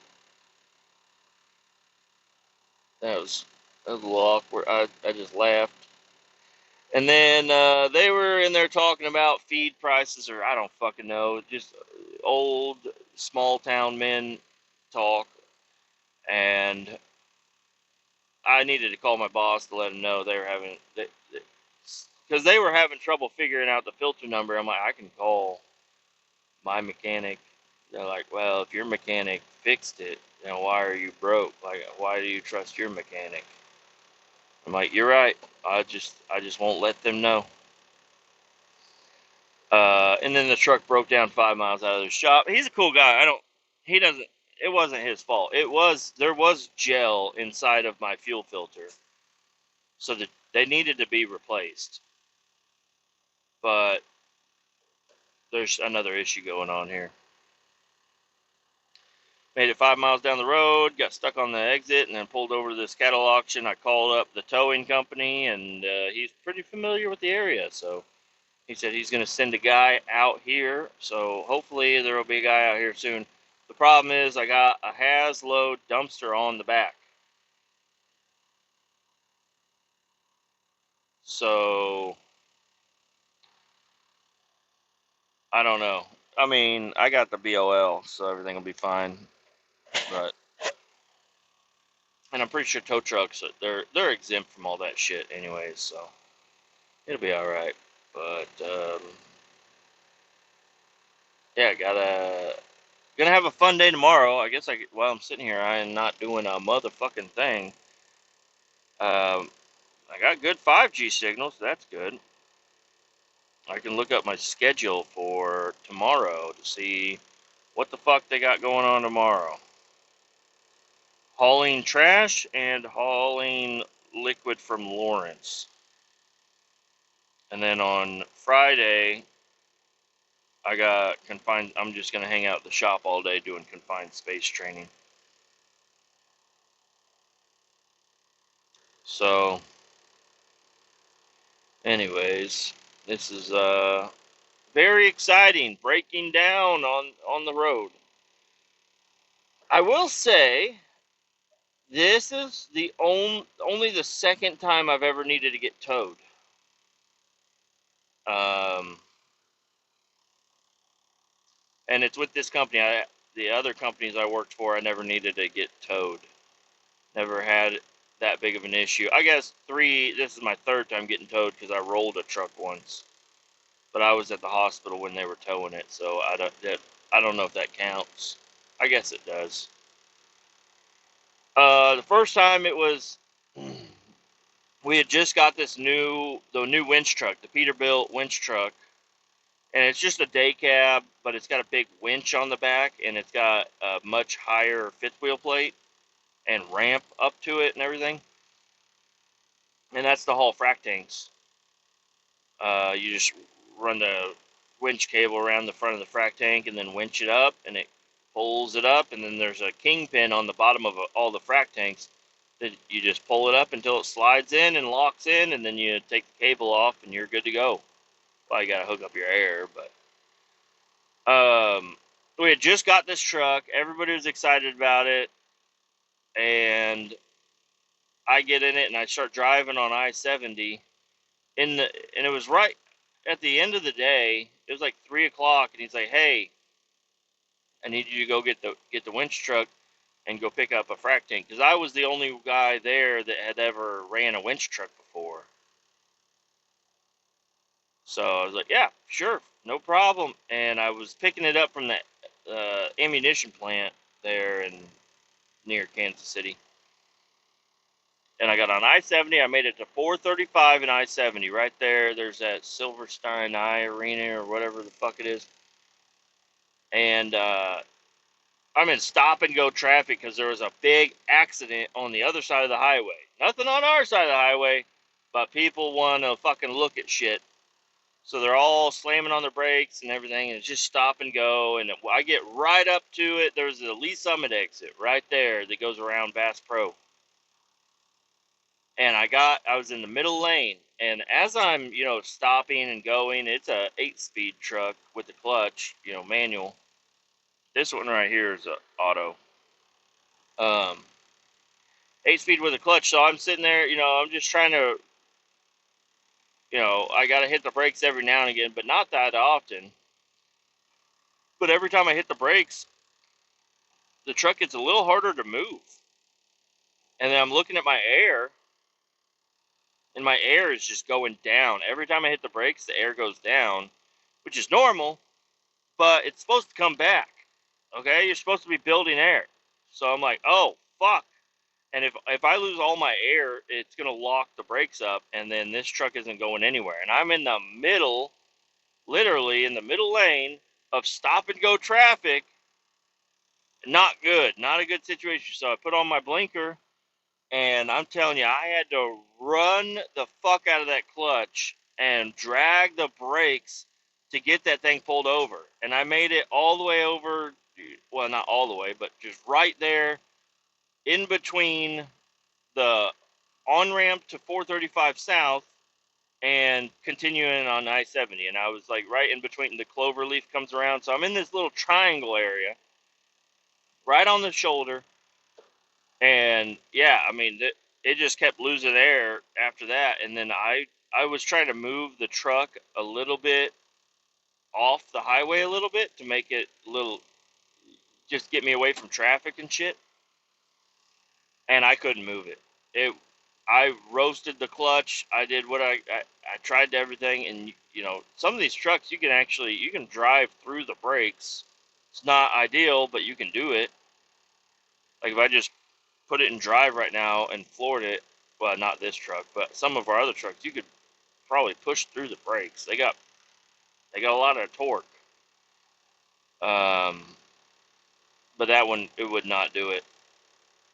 So I called a tow truck, and he came out and he caged all my brakes, lifted me up, and took me off.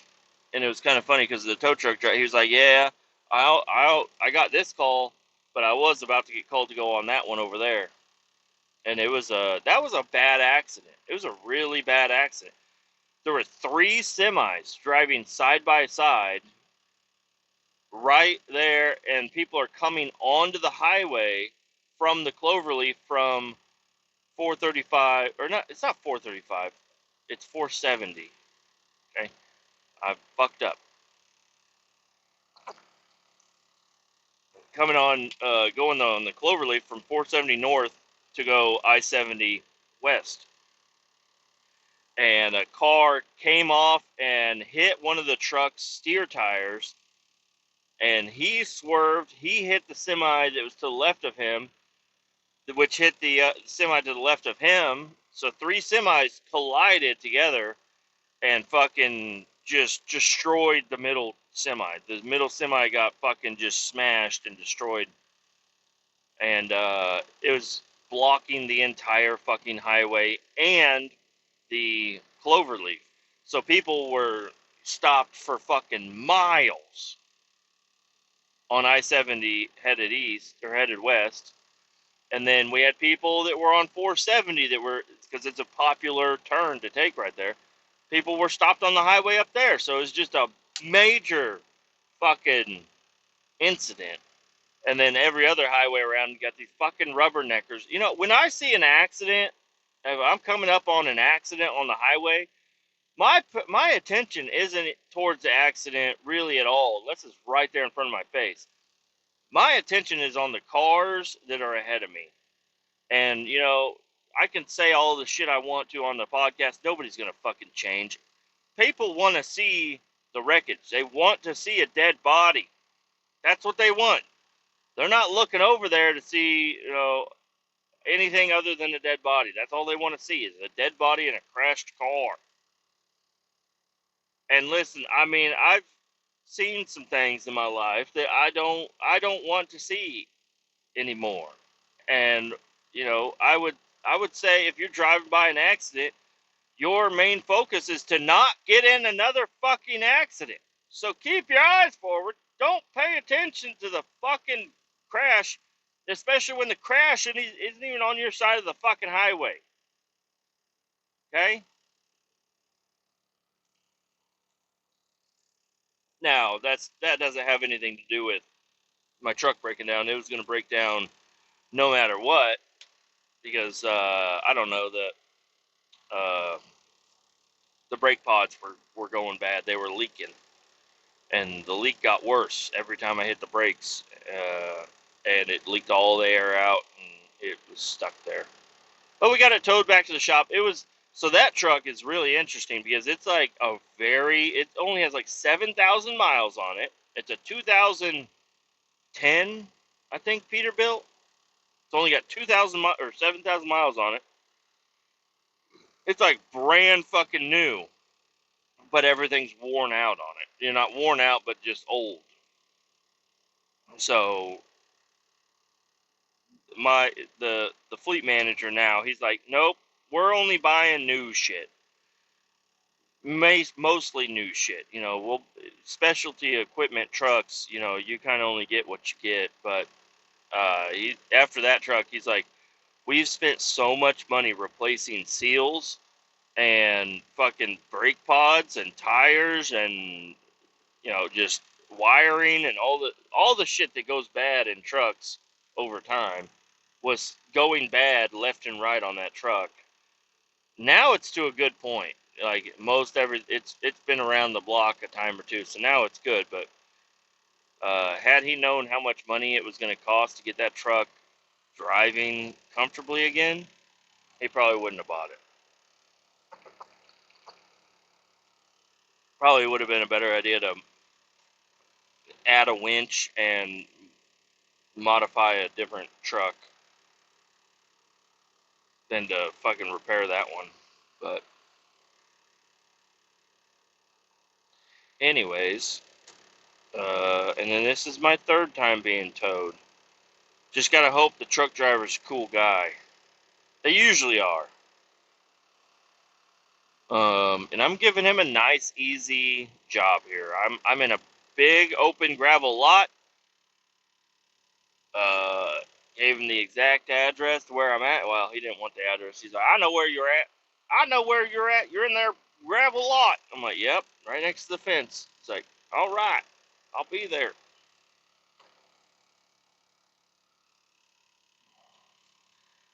Um, so yeah, I'm gonna stand around and watch him do work, get my truck ready to go, and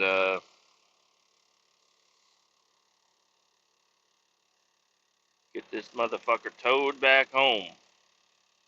I wonder. I parked so he could get behind me or in front of me. I don't know which way he wants to tow me. I think they would normally.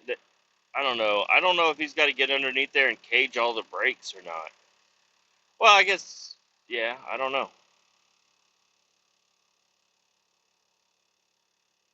Not sure.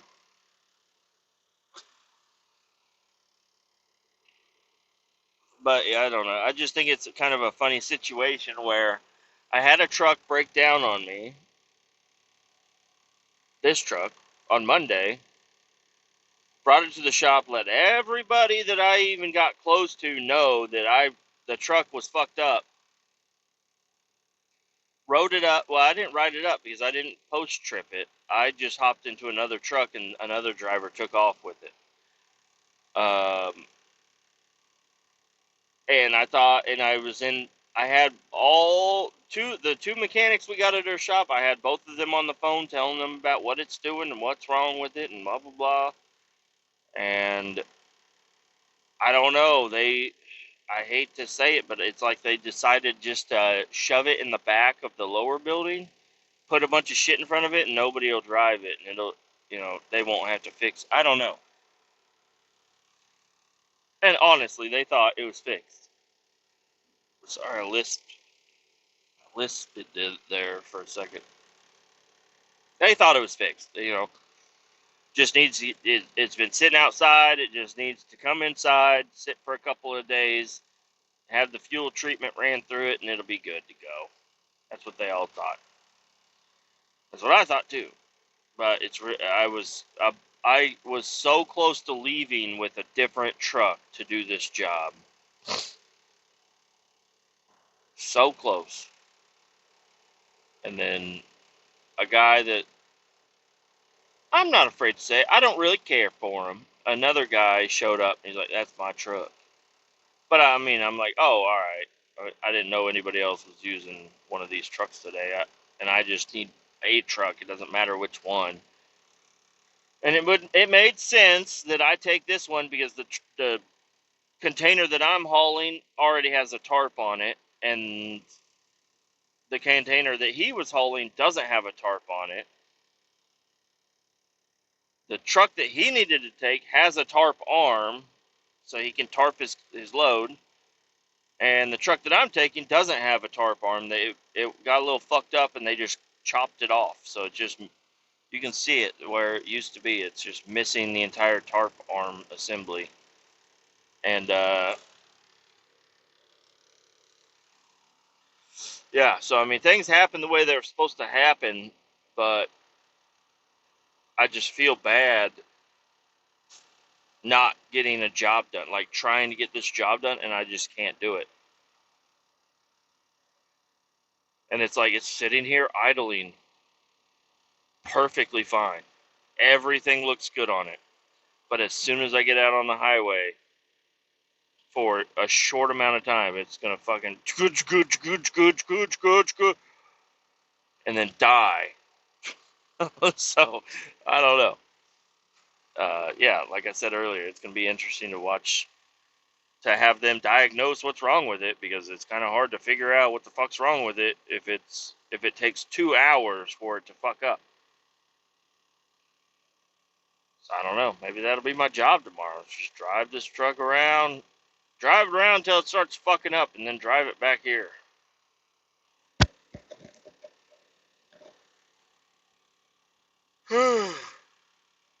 Man.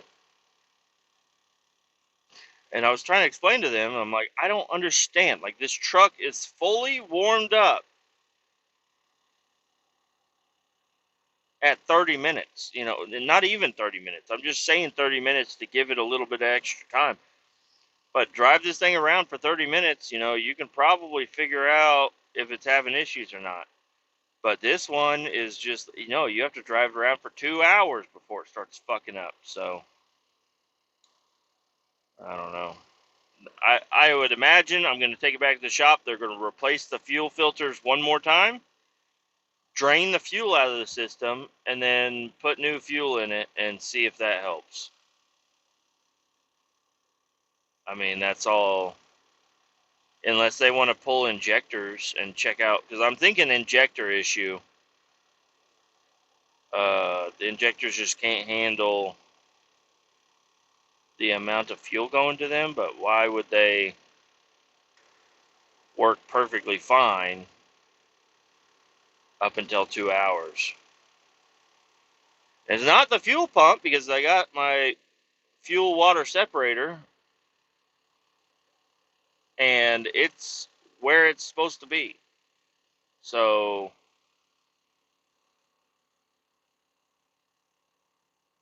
I don't know. I'm at a loss. I think I'm gonna come back. I'm gonna go ahead and stop this so I can listen to some podcasts or something, and then I'll come back at the end of the day, probably when I'm headed home, so I don't have any other shit happen. So I'll be back.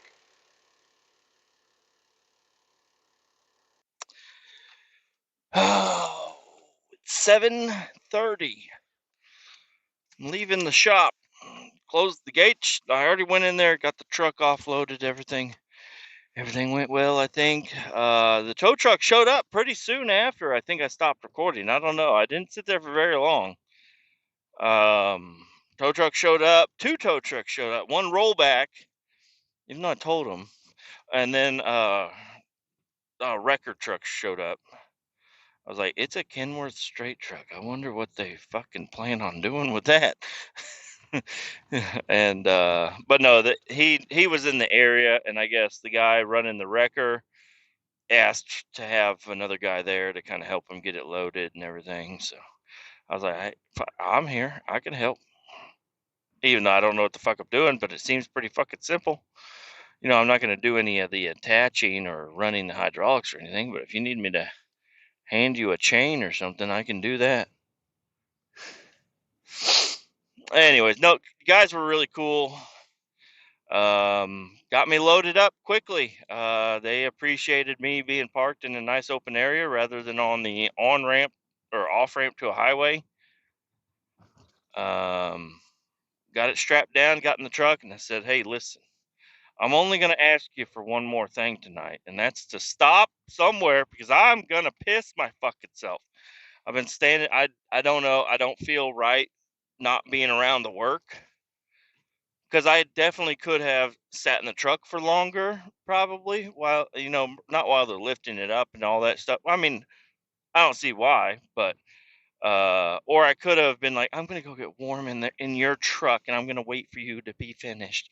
You know, I don't know. I'm like, I'm gonna stand outside in the cold with these guys, and you know, I don't know. I'm a complainer. The guy that picked me up was also a little bit of a complainer. You know, he's like, I'm on call, but I was almost home. I'm like, you're a tow truck driver. You were almost home. You were on call. Like, what? You know, I don't know. Uh, so I mean, I feel a little bit. I was like, what would you have done instead of doing this? You know, just trying to make talk. He's like, go home, play with my kids. I'm like, that's exactly what I want to do too. But I don't know. I thought my boss was like, oh, hey, there's a place in Cameron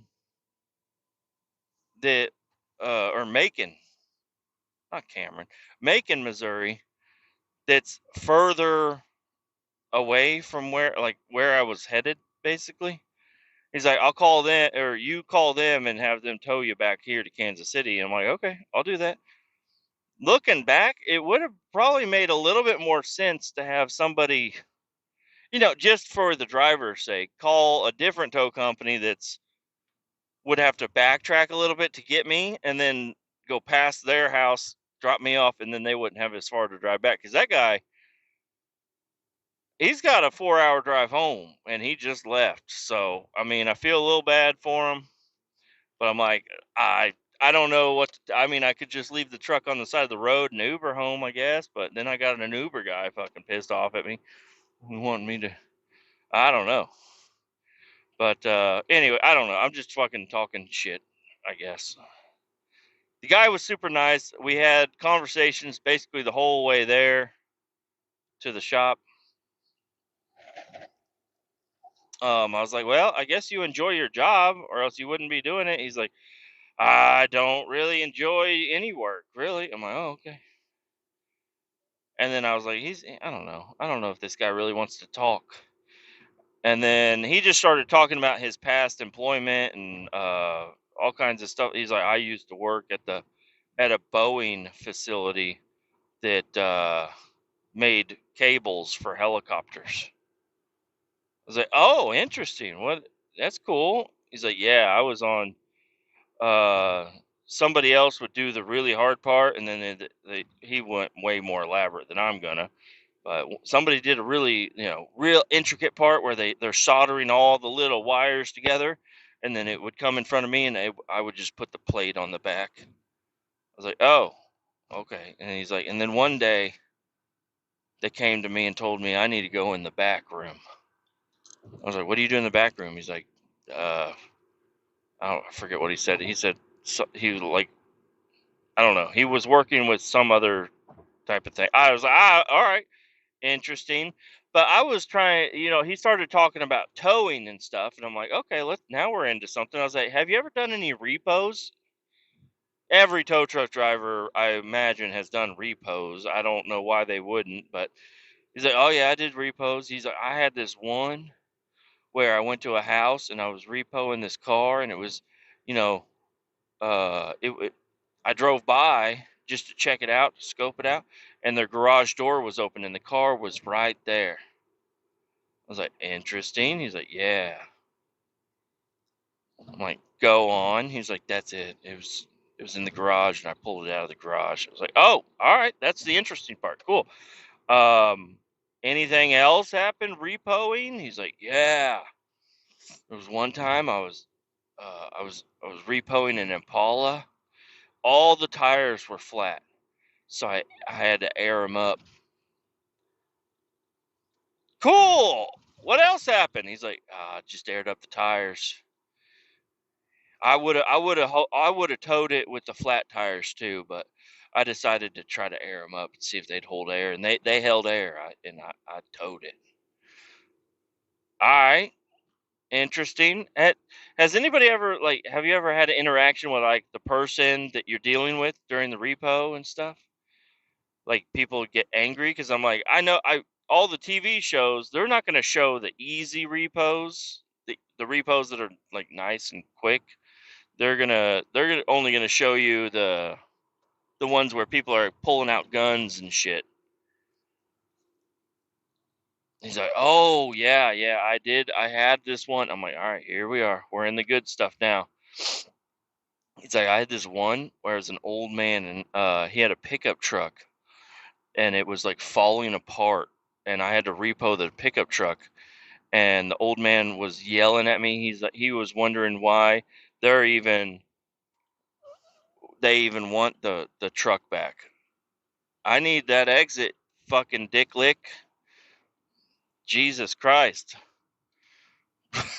Like, I'm trying to drive home, and I roll up to the fucking off ramp that I need, and there was an opening, but this guy in the Silverado behind me was just fucking. I had my blinker. You could hear my blinker, I bet. I had my blinker on for a while. I'm like, hey, fuckhead, let me in. He let me in, but I don't know. He's driving a lifted Silverado, so he probably is like, I'm bigger than you. Fuck you, little car. Anyways, I'm like, so what happened? He's like, he yelled at me. I was like, oh, what did he say? He was just yelling about the car. He's like, why do they even want it? It's falling apart. And I explained to him that he still had an active loan on it that he stopped paying on. And he said, so what? It's a piece of junk. And that was about it. I'm like, oh, all right, so that's cool. Like, you know, and I explained to him, I'm like, I never pull over on the side of the highway. I do my damnedest to never have to pull over on the side of the highway, because if you're pulling over, you're having a problem, and you might need to get towed. So I never do that. He's like, oh yeah, that's good. I'm like, have you ever had any issues like with people on the side of the highway or whatever? He's like, yeah. Like, oh, tell me about it. I had to drag everything out of him, but there was nothing to drag out. He's like, yeah, I was on the side of the road once, and a car got real close to me. I was like, just once? He's like, no, it's happened before. I'm like, oh, all right. I don't know what I was expecting out of this guy. Give me something. I didn't tell him, but I'm like, I run a podcast, and this is it's not a big deal, but it's something I'm definitely going to talk about on the podcast is me needing to get towed. And last time I got towed, I was talking to this guy, the tow truck driver, and he had all different kinds of stories. So I figured, hey, maybe I should ask this guy about some stories too, to see if has anything crazy, maybe something I've never even heard of before. Like, what's something crazy, man? And he's like, I'd already told you all the crazy stuff. I'm like, oh. So I don't know. Maybe the guy was fucking with me. Maybe he's just like that. But very, very interesting. He's a good driver though. He did a good job. Um, just he's from a smaller town, and maybe he lived a little bit too close to the power plant or something. I don't know. But he went. I mean, we talked for like 2 hours, so there was a lot of stuff that was exchanged between me and him. And I was like, "Oh, how are your kids, dude?" And he's like, they're not mine." I'm like, "Oh, how old are they?" I don't know." I'm like, "Interesting. Like, what kind? I mean, my son, he's almost 6, and he likes Fortnite. We just had our first karate class last night. He was super excited about that. He's like, "Oh yeah, one of my kids, he's not mine, but my girlfriend's kids. One of them is 7." I was like, "Cool." He's like, "Yeah." I'm like, all right. And then I don't know. We just kept on talking. We got a little bit later on. He was talking about a truck or something. He's like, "Yeah, I got a 93." I thought he said 39 Ford. And I was like, "You have a, what year is it?" He's like, "Oh, 93." I was like, "Oh, what is it?" He's like, it's an F-150." I was like, "Oh, cool." He's like, "Yeah, it's a flare side. Some people call them step sides, but this one's a flare side." I was like, "Oh." He's like, "That's what Ford does." I'm like, "Interesting." I was like, "Let me tell you something." And I explained my trucks to him and what I want to do to him. And he's like, "Yeah, I do. I have a Silverado." I was like, "Cool. Silverado? What year?" It's like 2000. It's got a 4.8 liter engine in it. It's the same block as the 5.3. It's just smaller. I'm like, I don't know if that's accurate. Interesting. He's like, "It's turboed." I'm like, "It's turboed?" He's like, "Yeah, it's turboed." I also have a Mustang. I'm like, "Oh, like is it a GT?" He's like, "Yeah, yep, GT Mustang." I've done some things to it. I put a muffler on it and a tune. I put a tune in it, and I put a new shifter in there. Like, cool. I don't know what he was meant when he talked about shift kit, something, but I would not be surprised if there's no way, but if I got the chance to go and see him with his Mustang in person, and it's just got a different shift knob on the shifter, and it may have GT badges, but I wouldn't put it past him that it's not a GT. Could be a V6 Mustang. Don't know. But he was like, "Yeah, I bought it. It's got 46,000 miles on it. I bought it. It's a 2012, and I bought it in 2012, and it had 27,000 miles on it. So that shows you how much I drive it. It's pretty much like a show car." I was like, What are you talking about? That car sounds like it was drove a fuckload. If it's a 2012 and it had 30,000 miles on it, I don't know, man. But cool beans, dude. Uh, just don't touch me. So, anyways, he was telling me all about all of his cars and stuff. Oh, yeah, his 93 Ford. He said he he's had it since he was 15. He chopped all the front suspension out of it, and then he had to move, so then he put it in a storage unit, and then he moved back to Missouri, and he pulled it out of the storage unit, and he bought the front end of a Crown Vic and was going to put it in there, and then he decided, he's like, oh yeah, and you can get the rear independent suspension out of a Mustang. I forget what year he said. He's like, you can get it'd be better to use the rear suspension out of a Mustang. I'm like, are you going to make it four-wheel drive? He's like, no, no, no. I'm like, okay. And, that makes sense. You don't have to have all the differential. All you want is the A-arms and stuff. But he said the rear suspension out of a Mustang. And now I don't know. He said it'll feel like a car. I'm like, all right. I don't know. I don't know much about it. I could be totally wrong. But I'm just thinking in my head, I'm like, do they make steering components for the rear suspension of a Mustang? I feel like if it was that easy, I would see some quad steer Mustangs running around. If you could just take the rear suspension out of a Mustang, I would probably have heard about something like that. Like if you could just put knuckles on the back of a Mustang, and I don't know, maybe there's probably something out there, but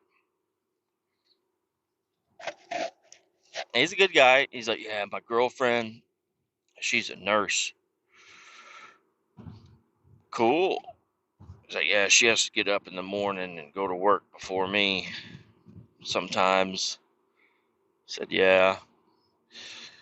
Yep. Mm-hmm. I hear that.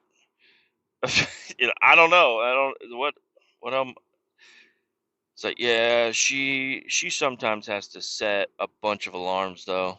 So I sometimes wake up with her. So that's cool. He's like, and I don't know where this other kid came from, but she has a fourth kid. She has three kids, but she has a fourth kid that came out of nowhere. She's with that was with the guy she's currently married to, but they're in the middle of the divorce.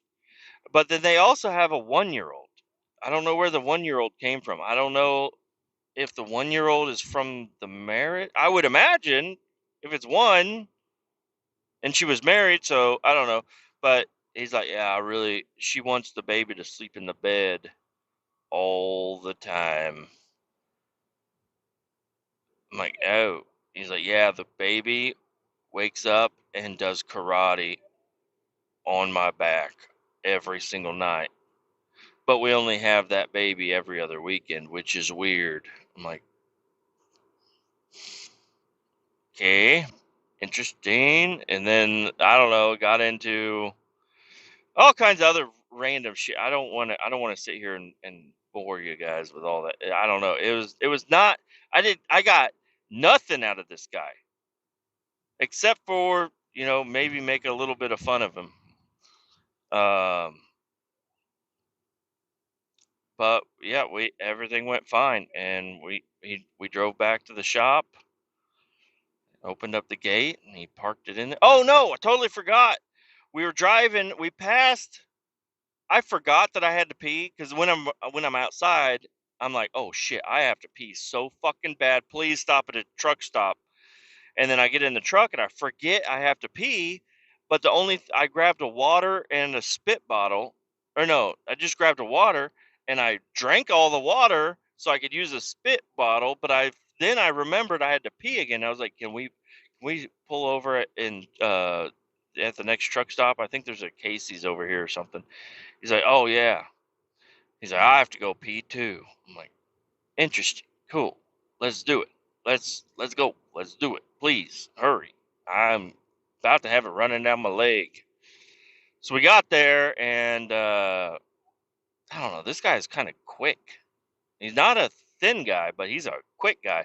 Because I get out of the truck on the passenger side. He's on the driver's side, which is closer to the building. And he gets out, and he walked halfway to the door, turned around, came back. I guess he saw something on the truck. I don't know. He wanted to check something out on the truck. And then that's when I was passing him. And then I turned around when I opened the door because I didn't know if maybe he was sneaking up behind me and I was going to hold the door for him. But he was looking at the rear axle. And I was like, oh, interesting. So then I just walk in and I go into the bathroom. And then I'm holding the bathroom door for him. I wasn't walking around looking at anything. I was walking quickly to the bathroom. And when I opened the door, his hand came up and grabbed. I was like, whoa, I didn't know you got here that quick. Like, what? You were on the truck. You were like 50 yards away from the building when I walked in here, and then I power walked to the restroom. And how did you had I would like to see him either teleport or sprint his fat ass all the way to the bathroom. I don't know how he got there so quick. But I mean, that's not even the worst part of it. I mean, that's not even bad. It's just he's quick. But there was a guy. There's only one urinal and then a stall in this quick trip bathroom. I go into the stall because there's an old man peeing at the urinal. I do my business and I walk out and he's peeing, and I go over and I wash my hands. And I don't know. It doesn't really bother me, but it is kind of like, what the fuck? He peed and then walked out of the bathroom. There's two sinks.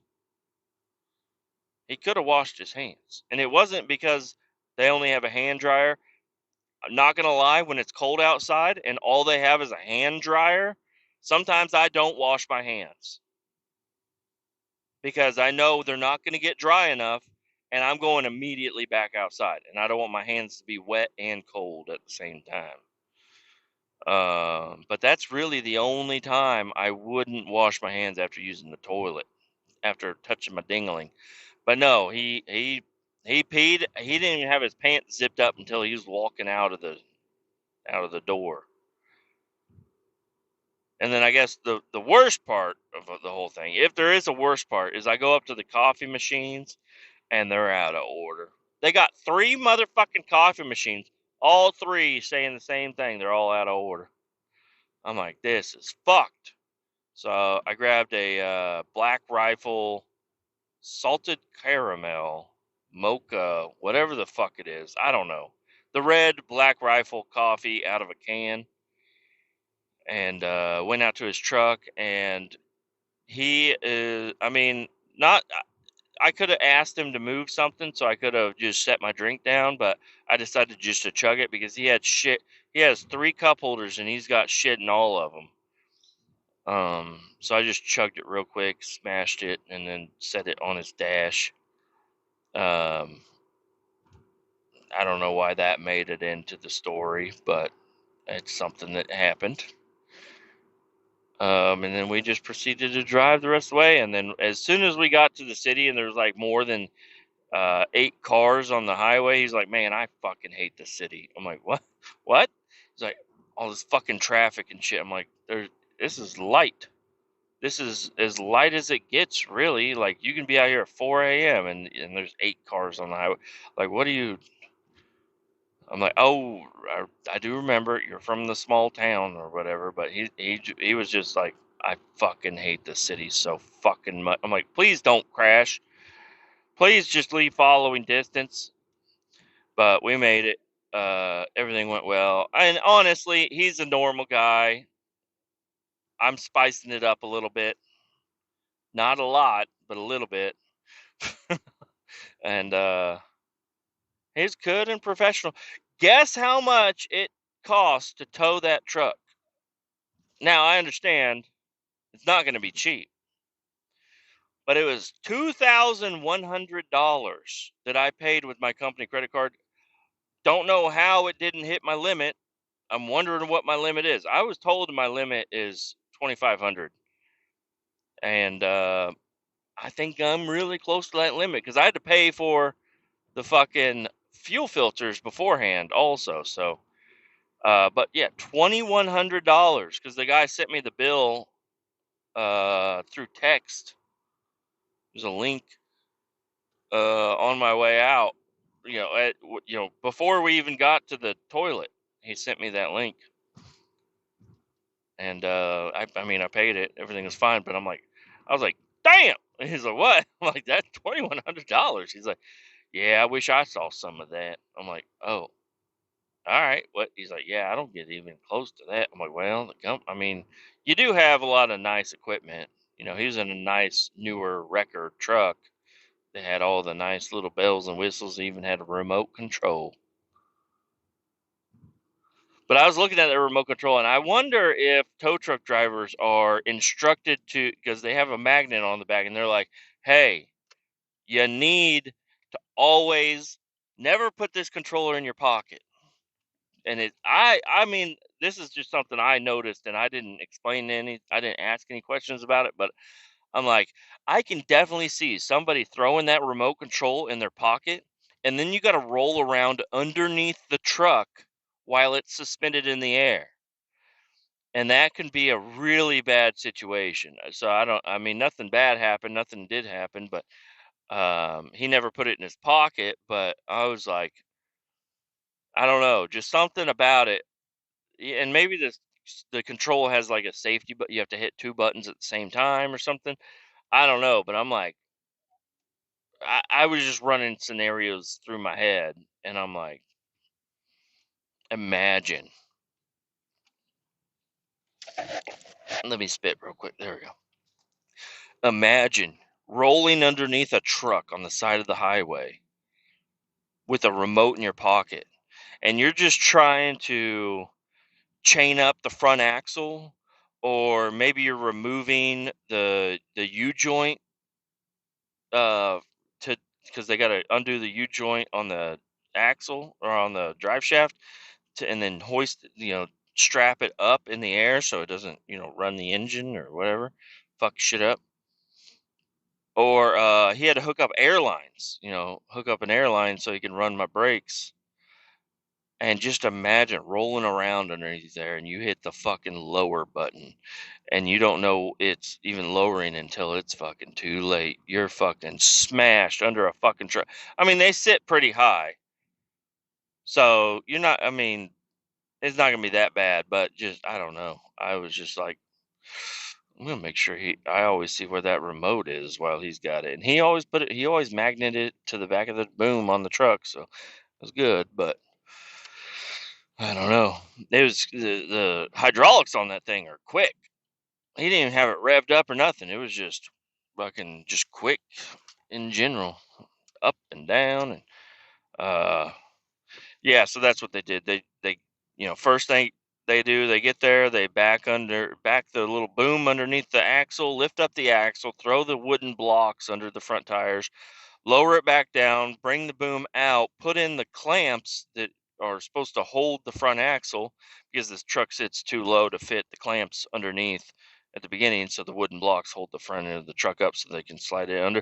Then they lift it up, they throw a chain over the axle and in a certain pattern, they boom it down nice and tight, and then they go to the back and they'll either cage the brakes, but that I don't know. That's for brake issues only, really.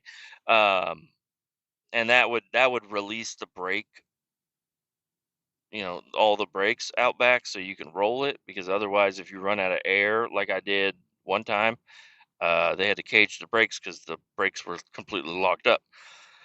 This time they weren't locked up, so I've only been towed a couple of times, so I don't know a whole lot. I'm just telling you what happened.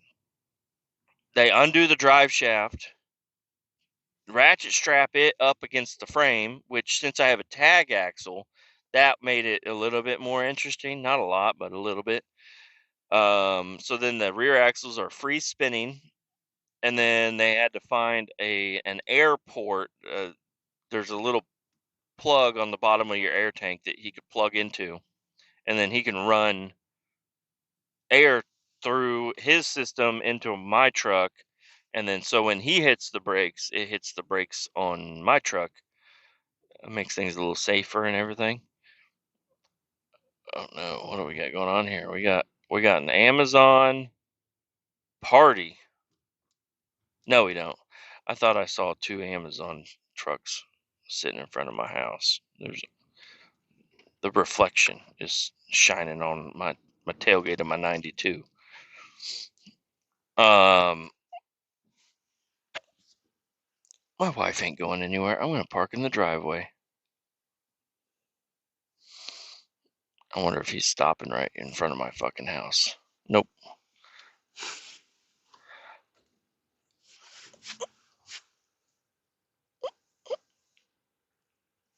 Um. Yep. Pretty good time.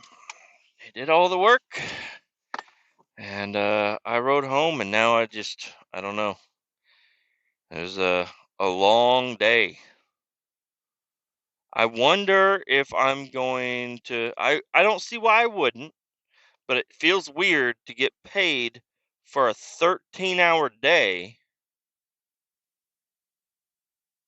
when I only really worked a couple of hours.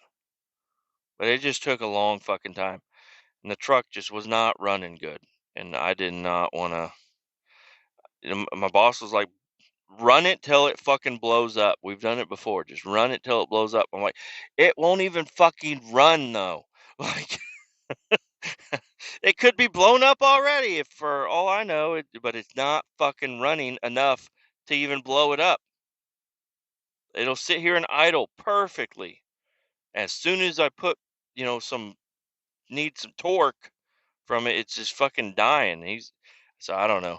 Uh, they'll get it figured out. I'm wondering. So I had him park it at the shop next to another broke down roll off truck, but I'm wondering if I don't know.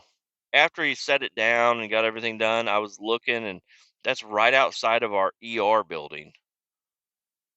And they have trucks and trailers in there, so I don't know. I would imagine it'll be okay, but somebody might bitch about it if they get called out for an ER. They're never in a rush for anything.